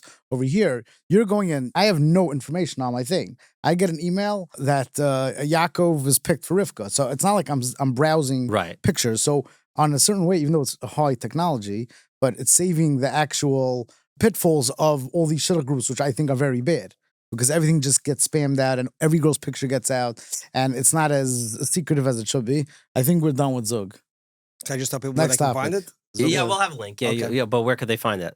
They can go to, there's a landing page. We create a landing page to explain what Zug is and how Zug works. That's www.zug.app. You can find that information about Zug, and that's how you can get access to it. And we'll link it below. I have a question, and again, I don't know if you're gonna. This didn't come up, but as we're talking, like I know that like my parents, my in-laws, they say like back in the day, dating it was so much more simple, and there was also a lot more natural. I'm not saying it was perfect, and like I don't think anyone could have anticipated the Baruch Hashem, the amount of people that Jewish people that there are now from people like it's booming, Baruch Hashem. But like, do you feel that we're like holding on to the system that worked 20 years ago, and obviously trying to help it with technology and things like that? But like, is there maybe a different way that we could pivot in our system? Again, the answer could be you don't know, it could be no. But like, I saw like you probably saw the clip. Thought it was very innovative. Reuven Epstein suggested this idea of having this thing, kind of like adapting from like Hasidim, having accountability. If everyone did it, then everyone had their person. To me, it's a very. I don't know. I didn't hear about it. You know what I'm talking about? I know what you're talking about. It comes down to if we have 100 guys and 500 girls, no system is going to solve that. You're not going to solve that system. So that's why I call the elephant in the room macro level. Right. That's the first thing. So there's one thing that it sounds very good. The two pools of people. Oh, you have a fish. You have a one lake with 100 fish and one with. It sounds very simple, but it's really not because there's a lot of boxes and categories. Let's say you have Shari Torah, you have YU, you have in BMG 10 categories. So everyone just says, okay, bring in boys and automatically it works. It's not really true. That means you could, if you break down boxes, I think breaking down boxes, you're making the pool bigger also. That means, are you counting? No, BMG guys are not dating, let's say, Stern girls, right? Right. So are you counting that there's 100 Stern girls and there's 30 boys for those girls? No, it's not part of the pool. You're saying it's not even so in the I same think that system, people are very into generalizing. Oh, there's this amount of girls. In BMG, there's, let's say, 30, there's 20 Chassidish boys. So is that part of the statistics? Like every statistic, there has to be a statistic before, right? That means even in the statistic of marriage in the world, you first have to make a statistic how many people get married. So if they say 50% of people get divorced, that doesn't mean 50% gets divorced. It's 50% of the percentage that get married. So I think that it is a big thing. People like generalizing, just add to the pool. Like I said, if you bring in 100 Ger Bachrim from Ashdod, it's not solving anything in the shidduch crisis, even though you actually have more males now. So I think that part is a very long topic. I don't think we have time to do it. But I do think that breaking down the boxes helps also to expand. That means you have only a certain amount. And if we'd have much more inclusive or, if people would be much more like open-minded, then that could help also. I do also think that, again, I don't know if it's a medrash or something that says that, Hashem is involved day to day with shidduchim. It's Gemara. So it's Gemara, but like you can look at it in two ways. One way you can look at it as like, oh wow, it's that complicated, or you can look at it also like, no, like people who are struggling and going, like Hashem cares, like he's doing everything he can, and again, it's hard. It's hard for people that are older, single, or whatever, just going through it, and it's difficult. But like Hashem's there, Right. So going back to your first thing with sticking to the old school. So the whole idea, Klal Yisrael was a fifth the size then, and 35 years ago, no one had access to shadchanim. It was an exclusive group of people. It was a very high-paying position. There was very few shadchanim. A regular Joe did not have access to a shadchan. Things changed. I think, like Rabbi Yanofsky, Zatzal, in Lakewood. He was from the first people that he's just started. He was in BMG, Rabbi Zucker. There was a few other people that they just went over to boys, and then slowly evolved into people that are doing just dealing with. Freddie was a great shadchan, but he left. He was smart enough to leave the business early. But today, the access that people have to shadchanim, and people complain a whole day. The shadchanim didn't get back to us. People don't realize that we're dealing with probably thousands of singles Right. of regular people. You don't have to pay us. And come out, all the shadchanim are like that. They're very easy. That technology made it. That we're all. You just text me, and Right. I would say 95% of the people I text back to. So the world changed a lot in volume, but I think we stayed old school. That it's good shadchanim that are there for the right reasons. Come out, all the shadchanim are just good people, and I think the old school is good. It's just much bigger and much more technologically advanced. But the actual model, I think, is good. What I think the overall model is a good model. The concept of as opposed to trying to find like Shidduch style doesn't work for the Litvish world. The Goyish style doesn't work. So the general style, which is why we build Zug within the general style, works. I do think there are room for improvements within the general style. You have a license, Yaakov? I have a license. How old were you when you got your license? 18, 17. 18. Did you get a permit first? I got a permit first. When you got your permit, what then happened? I did driving lessons. Why didn't your parents just give you the car and say, Yaakov, drive? Yeah. They didn't. No, they didn't. I'm saying Why not? they didn't trust me. Now, most kids. Dating licenses? Where are we going with this? I'm saying you need driver's ed for shidduchim. Right. I'm saying, and this is not even shidduch coaching. Shidduch coaching is very important. Oh gosh, that's Shidduch coaching is a different sugya, which Right. you have a complicated situation. You're saying prior. I'm talking about prior or even Yeah. early. I'm talking about basics of our singles. We got a permit. We're not going to drive daddy's car, Tati's car, because Tati's smarter than to let his 16-year-old come with a permit. But yet our kids come home from seminary, come from Israel, out of the freezer, and they don't know what they're doing. Right. They mean well. They're good kids. In writing a shidduch, there's a lot of processes in the steps. Some, there's getting to know the singles. Just because you're good at coming with ideas does not mean you're really good at prepping the single. Some are, some aren't. There's a huge need for the singles to be, and their families, to be prepared and guided with the basics. So who needs the license? The singles or the shadchanim? Through the everybody. But you're saying I'm not talking there's about two different licenses. No, he's saying the parents and the I'm talking about the singles. parents and the singles. I'm not talking about the shadchanim. I'm talking about the parents and the I singles. thought you were still And this is one of the. In this is terms one of what? To teach them about Right. dating or teach them about marriage? Let's start with date. Well, marriage is a lot of times, if you don't have a great dating process and dating relationship, I disagree with you. we'll talk. No, you can talk here. Yeah. Okay, so It's not. Hash we it have, out. for instance, we're asking a young man and a young woman to go out on a date, to talk to each other, to develop. This comes back to a little bit to what Tzadok's style of dating 5 dates, whereas in other styles of dating, we want a little bit more of a meaningful, not just check all the boxes. He's going to learn this long, and father's going to give this much money, and she wants a guy learning this long. And the box is checked. Boom, let's get engaged. It sounds great. And for many people, that's kind of Chassidish style, and for a certain niche in the Yeshivish world, that works. But there is a broad world within the yeshiva world where the dating is going to typically go 8, 9, 10, and sometimes they need more time. Singles on a date, they don't even know how to go out on a date often. I didn't know what I was doing. I did not know. It's a how to go. miracle. Yeah, but the more you know, the worse it is. Who said that's smart? Basics totally of a disagree. Hold on, relationship. I'll be on his give side as the person who went Two out. on one. I mean, Yeah, but you have a Can I certain- go? Basics, what to share, what not to share, how to be vulnerable, how not to be vulnerable. I'll tell you the struggle. At least it was for me. Like you're right now. It's very tachlis, right? You're dating to find the right person for you for the rest of your life, but at the same time, you're supposed to have fun. And also, I never chilled with girls Let's say, before. why are in my you life. having fun? The fun is part of the process. To be normal. You're trying to be normal. No, that's not the point No? of the fun. The fun date is that really dating is a vehicle of getting information. Are we compatible? Right. So sometimes being fun is just part of the process to develop a way for us to. There's Discovery. There's no actually relationship while you're dating. I know, but I'm saying So that the whole fun it's is very part of the meaning tactic. it's very unnatural if you're not. If let's say I'm going with me. I didn't talk to girls my whole life, and then boom, you're Right. talking to girls. It's very So let me ask you a hard question. The to. smarter you are, I wish I got a driver's ed on it. Since he's challenged you on your permit and your license. Yeah. So let me ask you a question. You think people that are very smart or analytic, are they easier to get married or harder to get married? I'd imagine harder.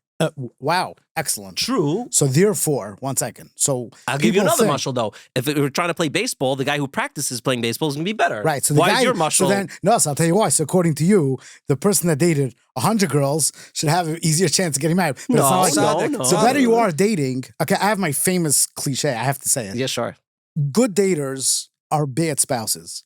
And it doesn't always go like that. Right. Okay. Now, what does that mean? okay. That means a stimulating great. The people that are great daters are lav dafka good people that are good married. Right. They're better at playing the game, When you but when get- you're actually to in me, it, I it's want not a girl game that's going anymore. to listen to me on the date, not challenge me and give me a stimulating date. So the better date you are, doesn't. So that's why I think Pogrow's getting caught up with the dating and the licensing. to know how to date. To me, if your son's mature enough to get married and the way we set our process, it works, you don't want to be too smart, because if you are too smart, you're not getting married.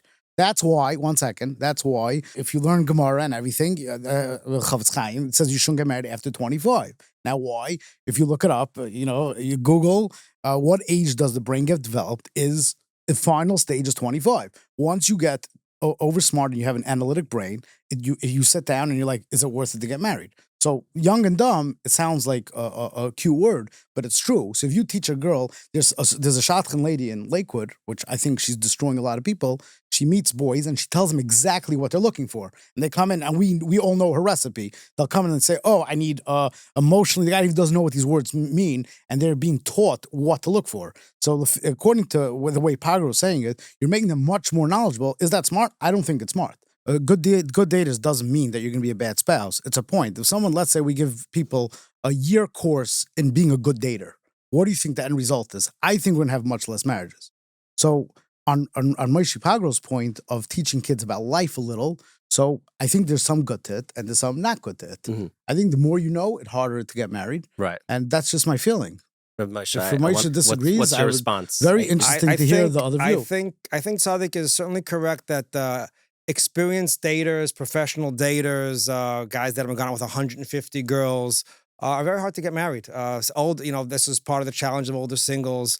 I think that there's a little bit of a confusion between what Tzadok calls a professional dater, a guy who's gone out with 100 guys, and the notion of someone came off the boat, entered shidduchim, he's going to go meet the father of the girl, just to explain to him what should happen there, what's appropriate, what's not appropriate. On a first date, you're going to talk to the girl. What's the goal of a first date? Is the first goal of the first date to talk about where we want to live? Just that the single should have a basic outline of, what the goal of the first few dates are, what the goal of the second series of dates are, what we're trying to accomplish. Very often on early dates when singles, there's a silence. So the guy decides now it's an appropriate time to share that by my Rebbe last year, Purim, I got slammed and I did this, or the girl says stupid things. They have nothing to say, so the girl talks about her difficult relationship with a sibling. Totally inappropriate to bring up on a first or second date, and it kills shidduchim. How did I come to all this? Let's ask that question.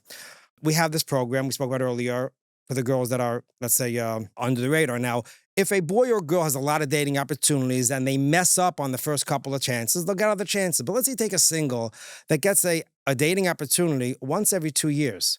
I felt the tremendous achrayus to put everything in place to maximize that opportunity. If it's not a shidduch, it's not a shidduch. We don't push anything. But I would never want a shidduch for a single who rarely dates to fall apart because he didn't know what she was doing, she didn't know what he was doing, the shadchan didn't know what they were doing. So I felt an achrayus that we need to put all the support in place to make sure that this shidduch has the best chance for success. You want to set the singles up for success. And I realized, speaking to shadchanim, speaking to families, that there was nothing like this. And a lot of shidduchim were falling apart because the singles didn't know what they were doing, the parents didn't know what they were doing, often the shadchanim didn't know what they were doing. And that's not experienced data. That's just, like I call it, driver's ed for shidduchim. And therefore, we actually put out audios, 2 audios for boys, 2 audios for girls, over 2,000 downloads, 2 audios for the parents. We did training for shadchanim, basics, just the basics, how to chit chat, how to share, what not to share, what dates look like. And then that developed into a broader project, which was in a booklet we wrote called Navigating Shidduchim Effectively, Efficiently, and Gracefully, because it's more than just the dating process, but how to do research, how to make a resume. These are all things, you don't know how many resumes I've seen that are missing basic, people just don't know what they're doing in the shit. No one taught them. Could we pivot into that? And unless you want... Yes, I just want to say one comment. That part I do agree with you. Is what you're saying the parents should do is really as a shadchan what I do. I tell them what a first date is. I give them, only the boy at least, a little bit of a pre-dating what it is. But I thought you were saying give them a real deep knowledge and understanding of dating and marriage, which I disagree with. Basics. So pivoting. Basics. Sorry, that was Okay, just my so comment. yeah, we're I'm making glad we're on the same page. same team over here. So But can I just tell people where they can find that? yeah, sure. NasiShidduch.com. You can find the audios. You can find the booklets. You'll send me the links, and we'll put all the links in the show Send you notes. the links. Just don't read the book too many times. You're going to become too good of a dater. No, yeah, listen, I think you're each saying different things and both true. On one end, someone should have the basics of how to go about with the system. And then also at the same time, when people, fall into a certain place and identity and then they, are too much of a know-it-all, then it just becomes too hard to be natural and actually go through it. So I think you guys are actually saying the same thing. In terms of getting accurate information, people who are making the resume, I think it goes with business also. Like they'll choose the best things to say, the best people to put on. How do you get like actual real information? That's from a great question. a resume? So when you get a resume, you're obviously getting a very select group of people that I feel are going to be my best advocates. Right. So how do you really protect yourself from getting real information? So I just want to make one little thought before that back to my Yeshivish style dating. So in my world of Yeshivish and for sure the Chassidim, most of the information that's done is done from the parents. That means in the Chassidish world, you're ready for a mazel tov once they meet for a half hour because they did a ton of information. Right. They're very knowledgeable. And now just by them, it's more of a formality. But us, is real actual dating to see its compatibility. So real accurate information. Is he a nice guy? Does he really learn? Is he a mensch? Very hard to see that on dating. I think to get real information, the parents do the real information. And then we go out to sort of match what they think. Now, how do you get real accurate information if everyone's protecting themselves with a circle of their best friends, their rabbi, and people that are only going to say good about them? So I think it's a very simple idea. Probably everyone has it. But when you start doing your initial researching, when you call the references, you don't ask questions. Just tell me about the person. Now, if you have no clue, as a person who's on resumes, I hate that. It's like, what do you want to know? And everyone's like, no. Tell me about the person. Ask me a question. I'm going to know. Explain me. Tell me about the person. And then most people that don't know what you're trying to get, or if you're pinpointing something, they're going to pretty much give you an accurate information. If you call a girl and say, oh, can you tell me about your roommate? You're going to get a better idea than if you say, is she nice? Right? I always say, if you would ask the certain words, that means the more zoomed in a question is, the less information you're going to get. Interesting. Is he nice? I would say out of 300 million people in America, 300 million are going to be nice. But if you ask them a question, just tell me about them as a roommate, and then, or as a chavrusa. So I just find that you start off very general, just open. Not even open-ended question. Just tell me about the person. Then you're going to see consistency. Everyone's going to say, oh, he's super neat. Then comes the next question. I don't do well with super neat people, but does he take it too far? Does he have Does he have OCD? Right. So you start off just asking about the person. I think most people will give you a pretty accurate thing. So even the most closest friends and you protect yourself with the best references, still you start off very general. Then you get more specific, and then you hear more and more specific. And again, there's always going to be people that you're not going to get the accurate information, but I think you'll get a pretty good picture. Mike, you finally agree with me? I agree with you. As a good way to start. We talk about this in the booklet. I think one of the things you could do is ask when you speak to people who are obviously on the resume. You could ask every one of them, can you give me another person to speak to? I just had this week. Someone called me up. She had gotten a resume, and she said she'd rather speak to someone who was not on the resume. So for every reason, she thought I would know this boy. So I actually called up one of the boys on the resume. Yeah, we knew what we were talking about. I say, can you give me some of his other friends? And the girl said was very comfortable calling the people who are not on the resume. So you can go from the resume to off the resume. And yeah, I'll ask the open-ended question. And you can ask a few different people the same questions and listen, take notes on what you hear. And you'll hear the same things repeated again and again. That means it's pretty consistent. And listen to also what's not being said. If the same people are not saying certain things about the same. Now when you're doing research into a shidduch, this is not a district attorney trying to convict someone. You're not looking to find chesronis. You're simply trying to find, your child. You're trying to find, is this other person a good match for your child?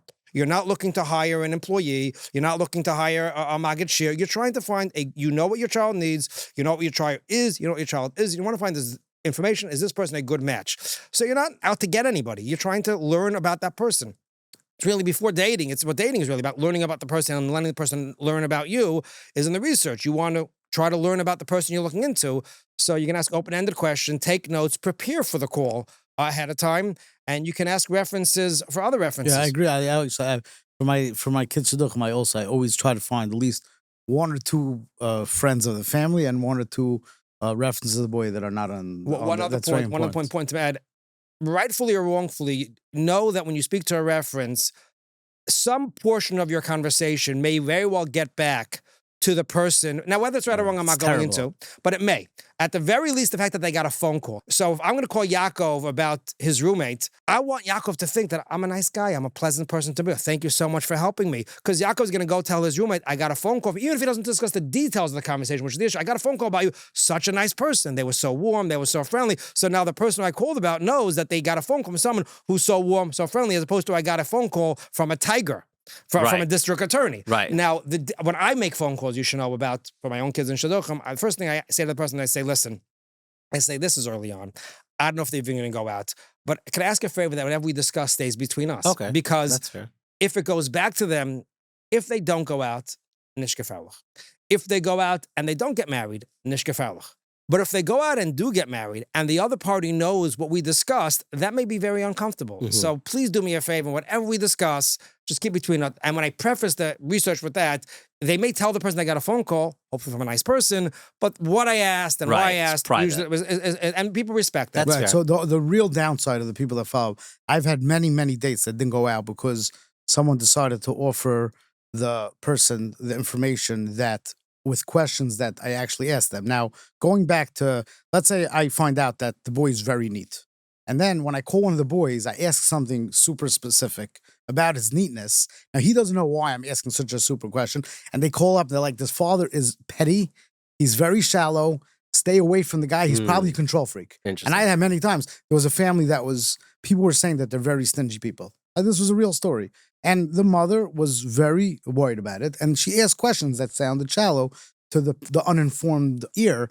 And then they went back and said, stay away from this mother. She's nuts. She cares about little stupidity. So I find most of the time, you could just say, I was called. I gave nice information. I think it's not smart to do that. I think because people are bored and people have a lot of time, there's no reason to go back because a lot of times it ends up in trouble. And I find that overall, it's not good. Right. Okay. I hear that. Yeah, but I think it's the same. I hear that. So in this segment of the podcast, I do want to mention, because it is coming up, right? The freezer. Yeah. What is the freezer? Are you a fan of it? Should it change? Should it stay the same? Tzadok, let's start with you. Could you explain what it is? What it is Yeshiva BMG many years ago started a system that they wanted the boys to be focused on learning. When they had, it was sort of a smaller yeshiva then, and it was mainly comprised of Bachrim. And if you have everyone dating, you can't have a yeshiva. That's how the freezer started. Over time, it became a decent idea that, in the beginning, they want boys to really not be focused on shidduchim and be focused on the learning, and it keeps the structure of the yeshiva very well. Now, it's BMG's policy, and therefore I'm not going to get into the hashkaf of it. They have a right to do it, and they have a right to do it. My feel is that there are some boys that gain from it. I think that the boys that are holding and learning, like really strong in learning, don't need it that much. The boys that are not holding and learning, I think shouldn't have it. The middle boys, there's some and some. But if you're in BMG and you come to that system, then that is, you're going into the freezer. Right. Do I Those agree are the with it or rules. not? Right. I mean, I'm not going to publicly say my opinion. There is, the sides. The boy has to get married, and but it definitely has some advantages. It also has some disadvantages. Today, there's a huge disadvantage because there's not enough holes. So all of a sudden, 2 weeks after Tu B'Shvat, if you wait an extra 2 days, if you do 5 dates instead of 4 dates, you have to wait an extra 6 weeks to get married. That's a lot of pressure. Like, should I get married to this girl? So it's very hard in right. public setting. I think there's, it's BMG rule. So BMG rule, that's the rule. You want to discuss it as a side person analytically. I'm not in favor of it so much. But, there's boys that do very well with it. Right. I hear that. Okay. And Moshe, what do you say about it?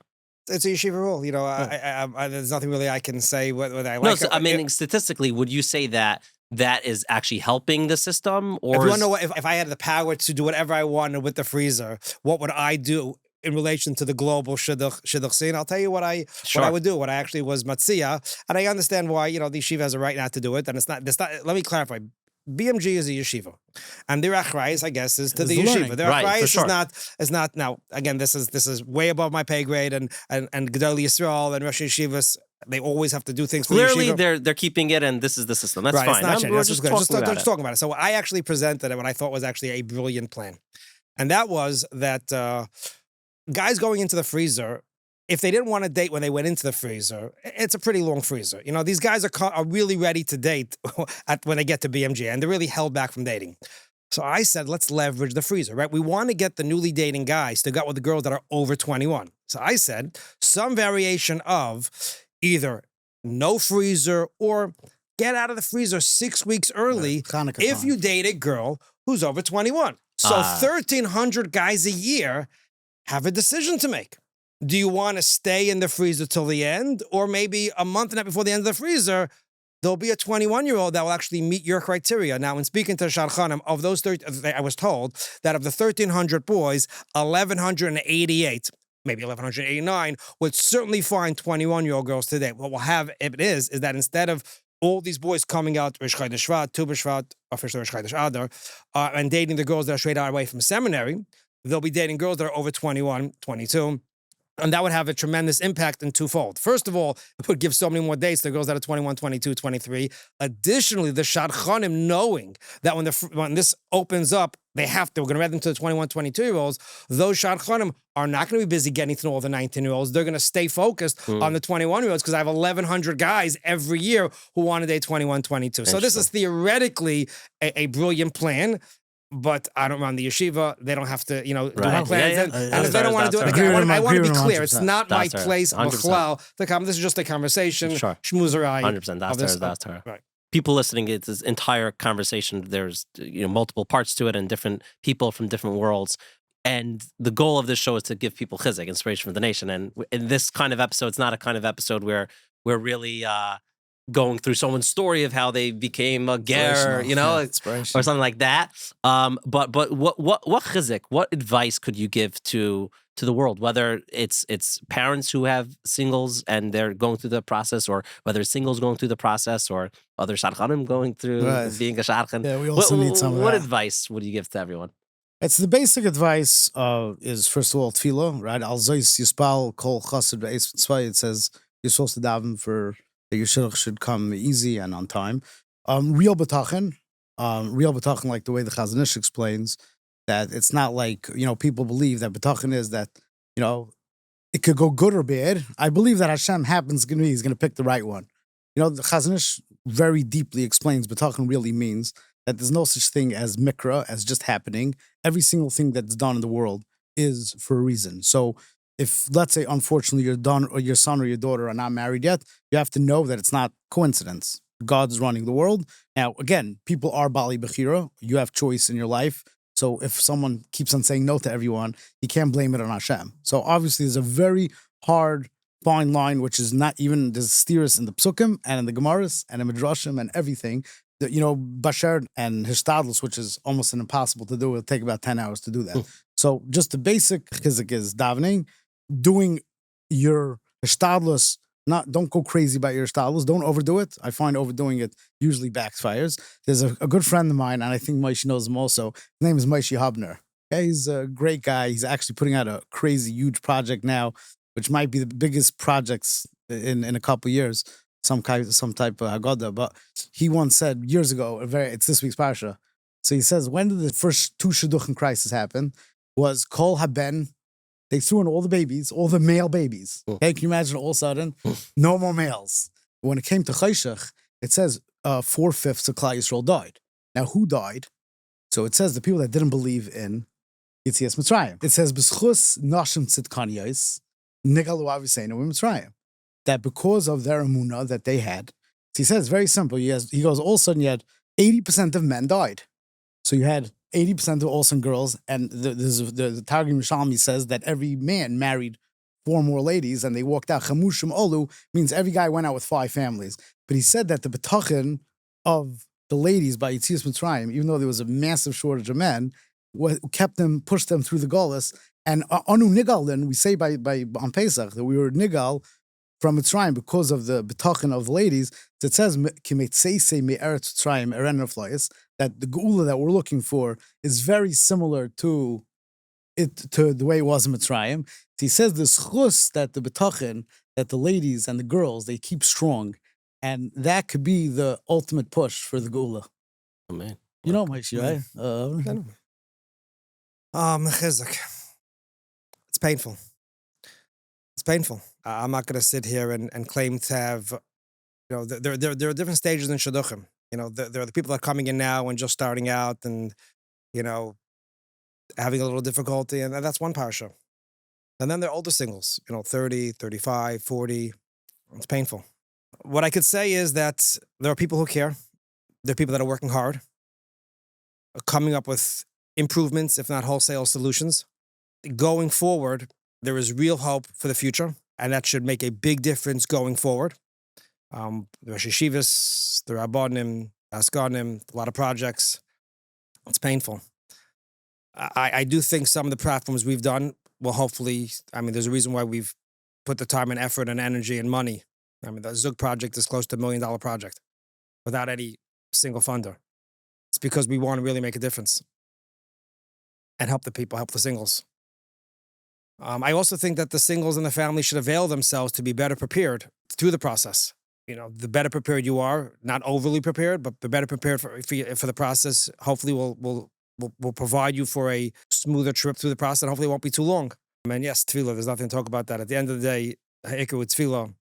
But the singles should know that they're not alone, and does feel very lonely when they go through it, but they're not alone. There are people that care. I said to Yaakov, to you yesterday, that Tzadok is the Rashka Bahag.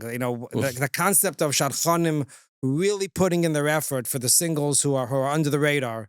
Tzadok was the via voice of that person, and thankfully there are others who do that also. And there are people that try. They can't help everybody, but if they can help one, if they can help two, that's another person or two that's helped. And these platforms hopefully will help. And hopefully going forward, hopefully the worst days of the Shidduch challenges are behind us. And hopefully going forward, we'll have a more positive future. I just want to take the opportunity to thank, if I can thank, there are two people I need to thank publicly. They may be unhappy with me for thanking them, but I have to. First is Ms. Efrat Sobolofsky. She has, with YUConnects, she has been an unbelievable asset. She actually introduced me to Zog. She actually introduced us to the developers in Eretz Yisrael. It was through her father, encouraged us to look into it. And she started the ball rolling. She also introduced me to a woman in Passaic, Mrs. Varda Berkowitz, who has been really my chavrusa on all the stuff, the booklets, the audios, and Zug. Mrs. Berkowitz is someone whose kids are in Lakewood, so she's familiar with the Tzadok Katz world. She herself is on YUConnects and her Rebbetzins. She's a Shadchan and a coach, and she's been. We would not have been where we got to with Zug and with the audios and with the booklet without her involvement. So I really owe a tremendous hakaras hatov to them.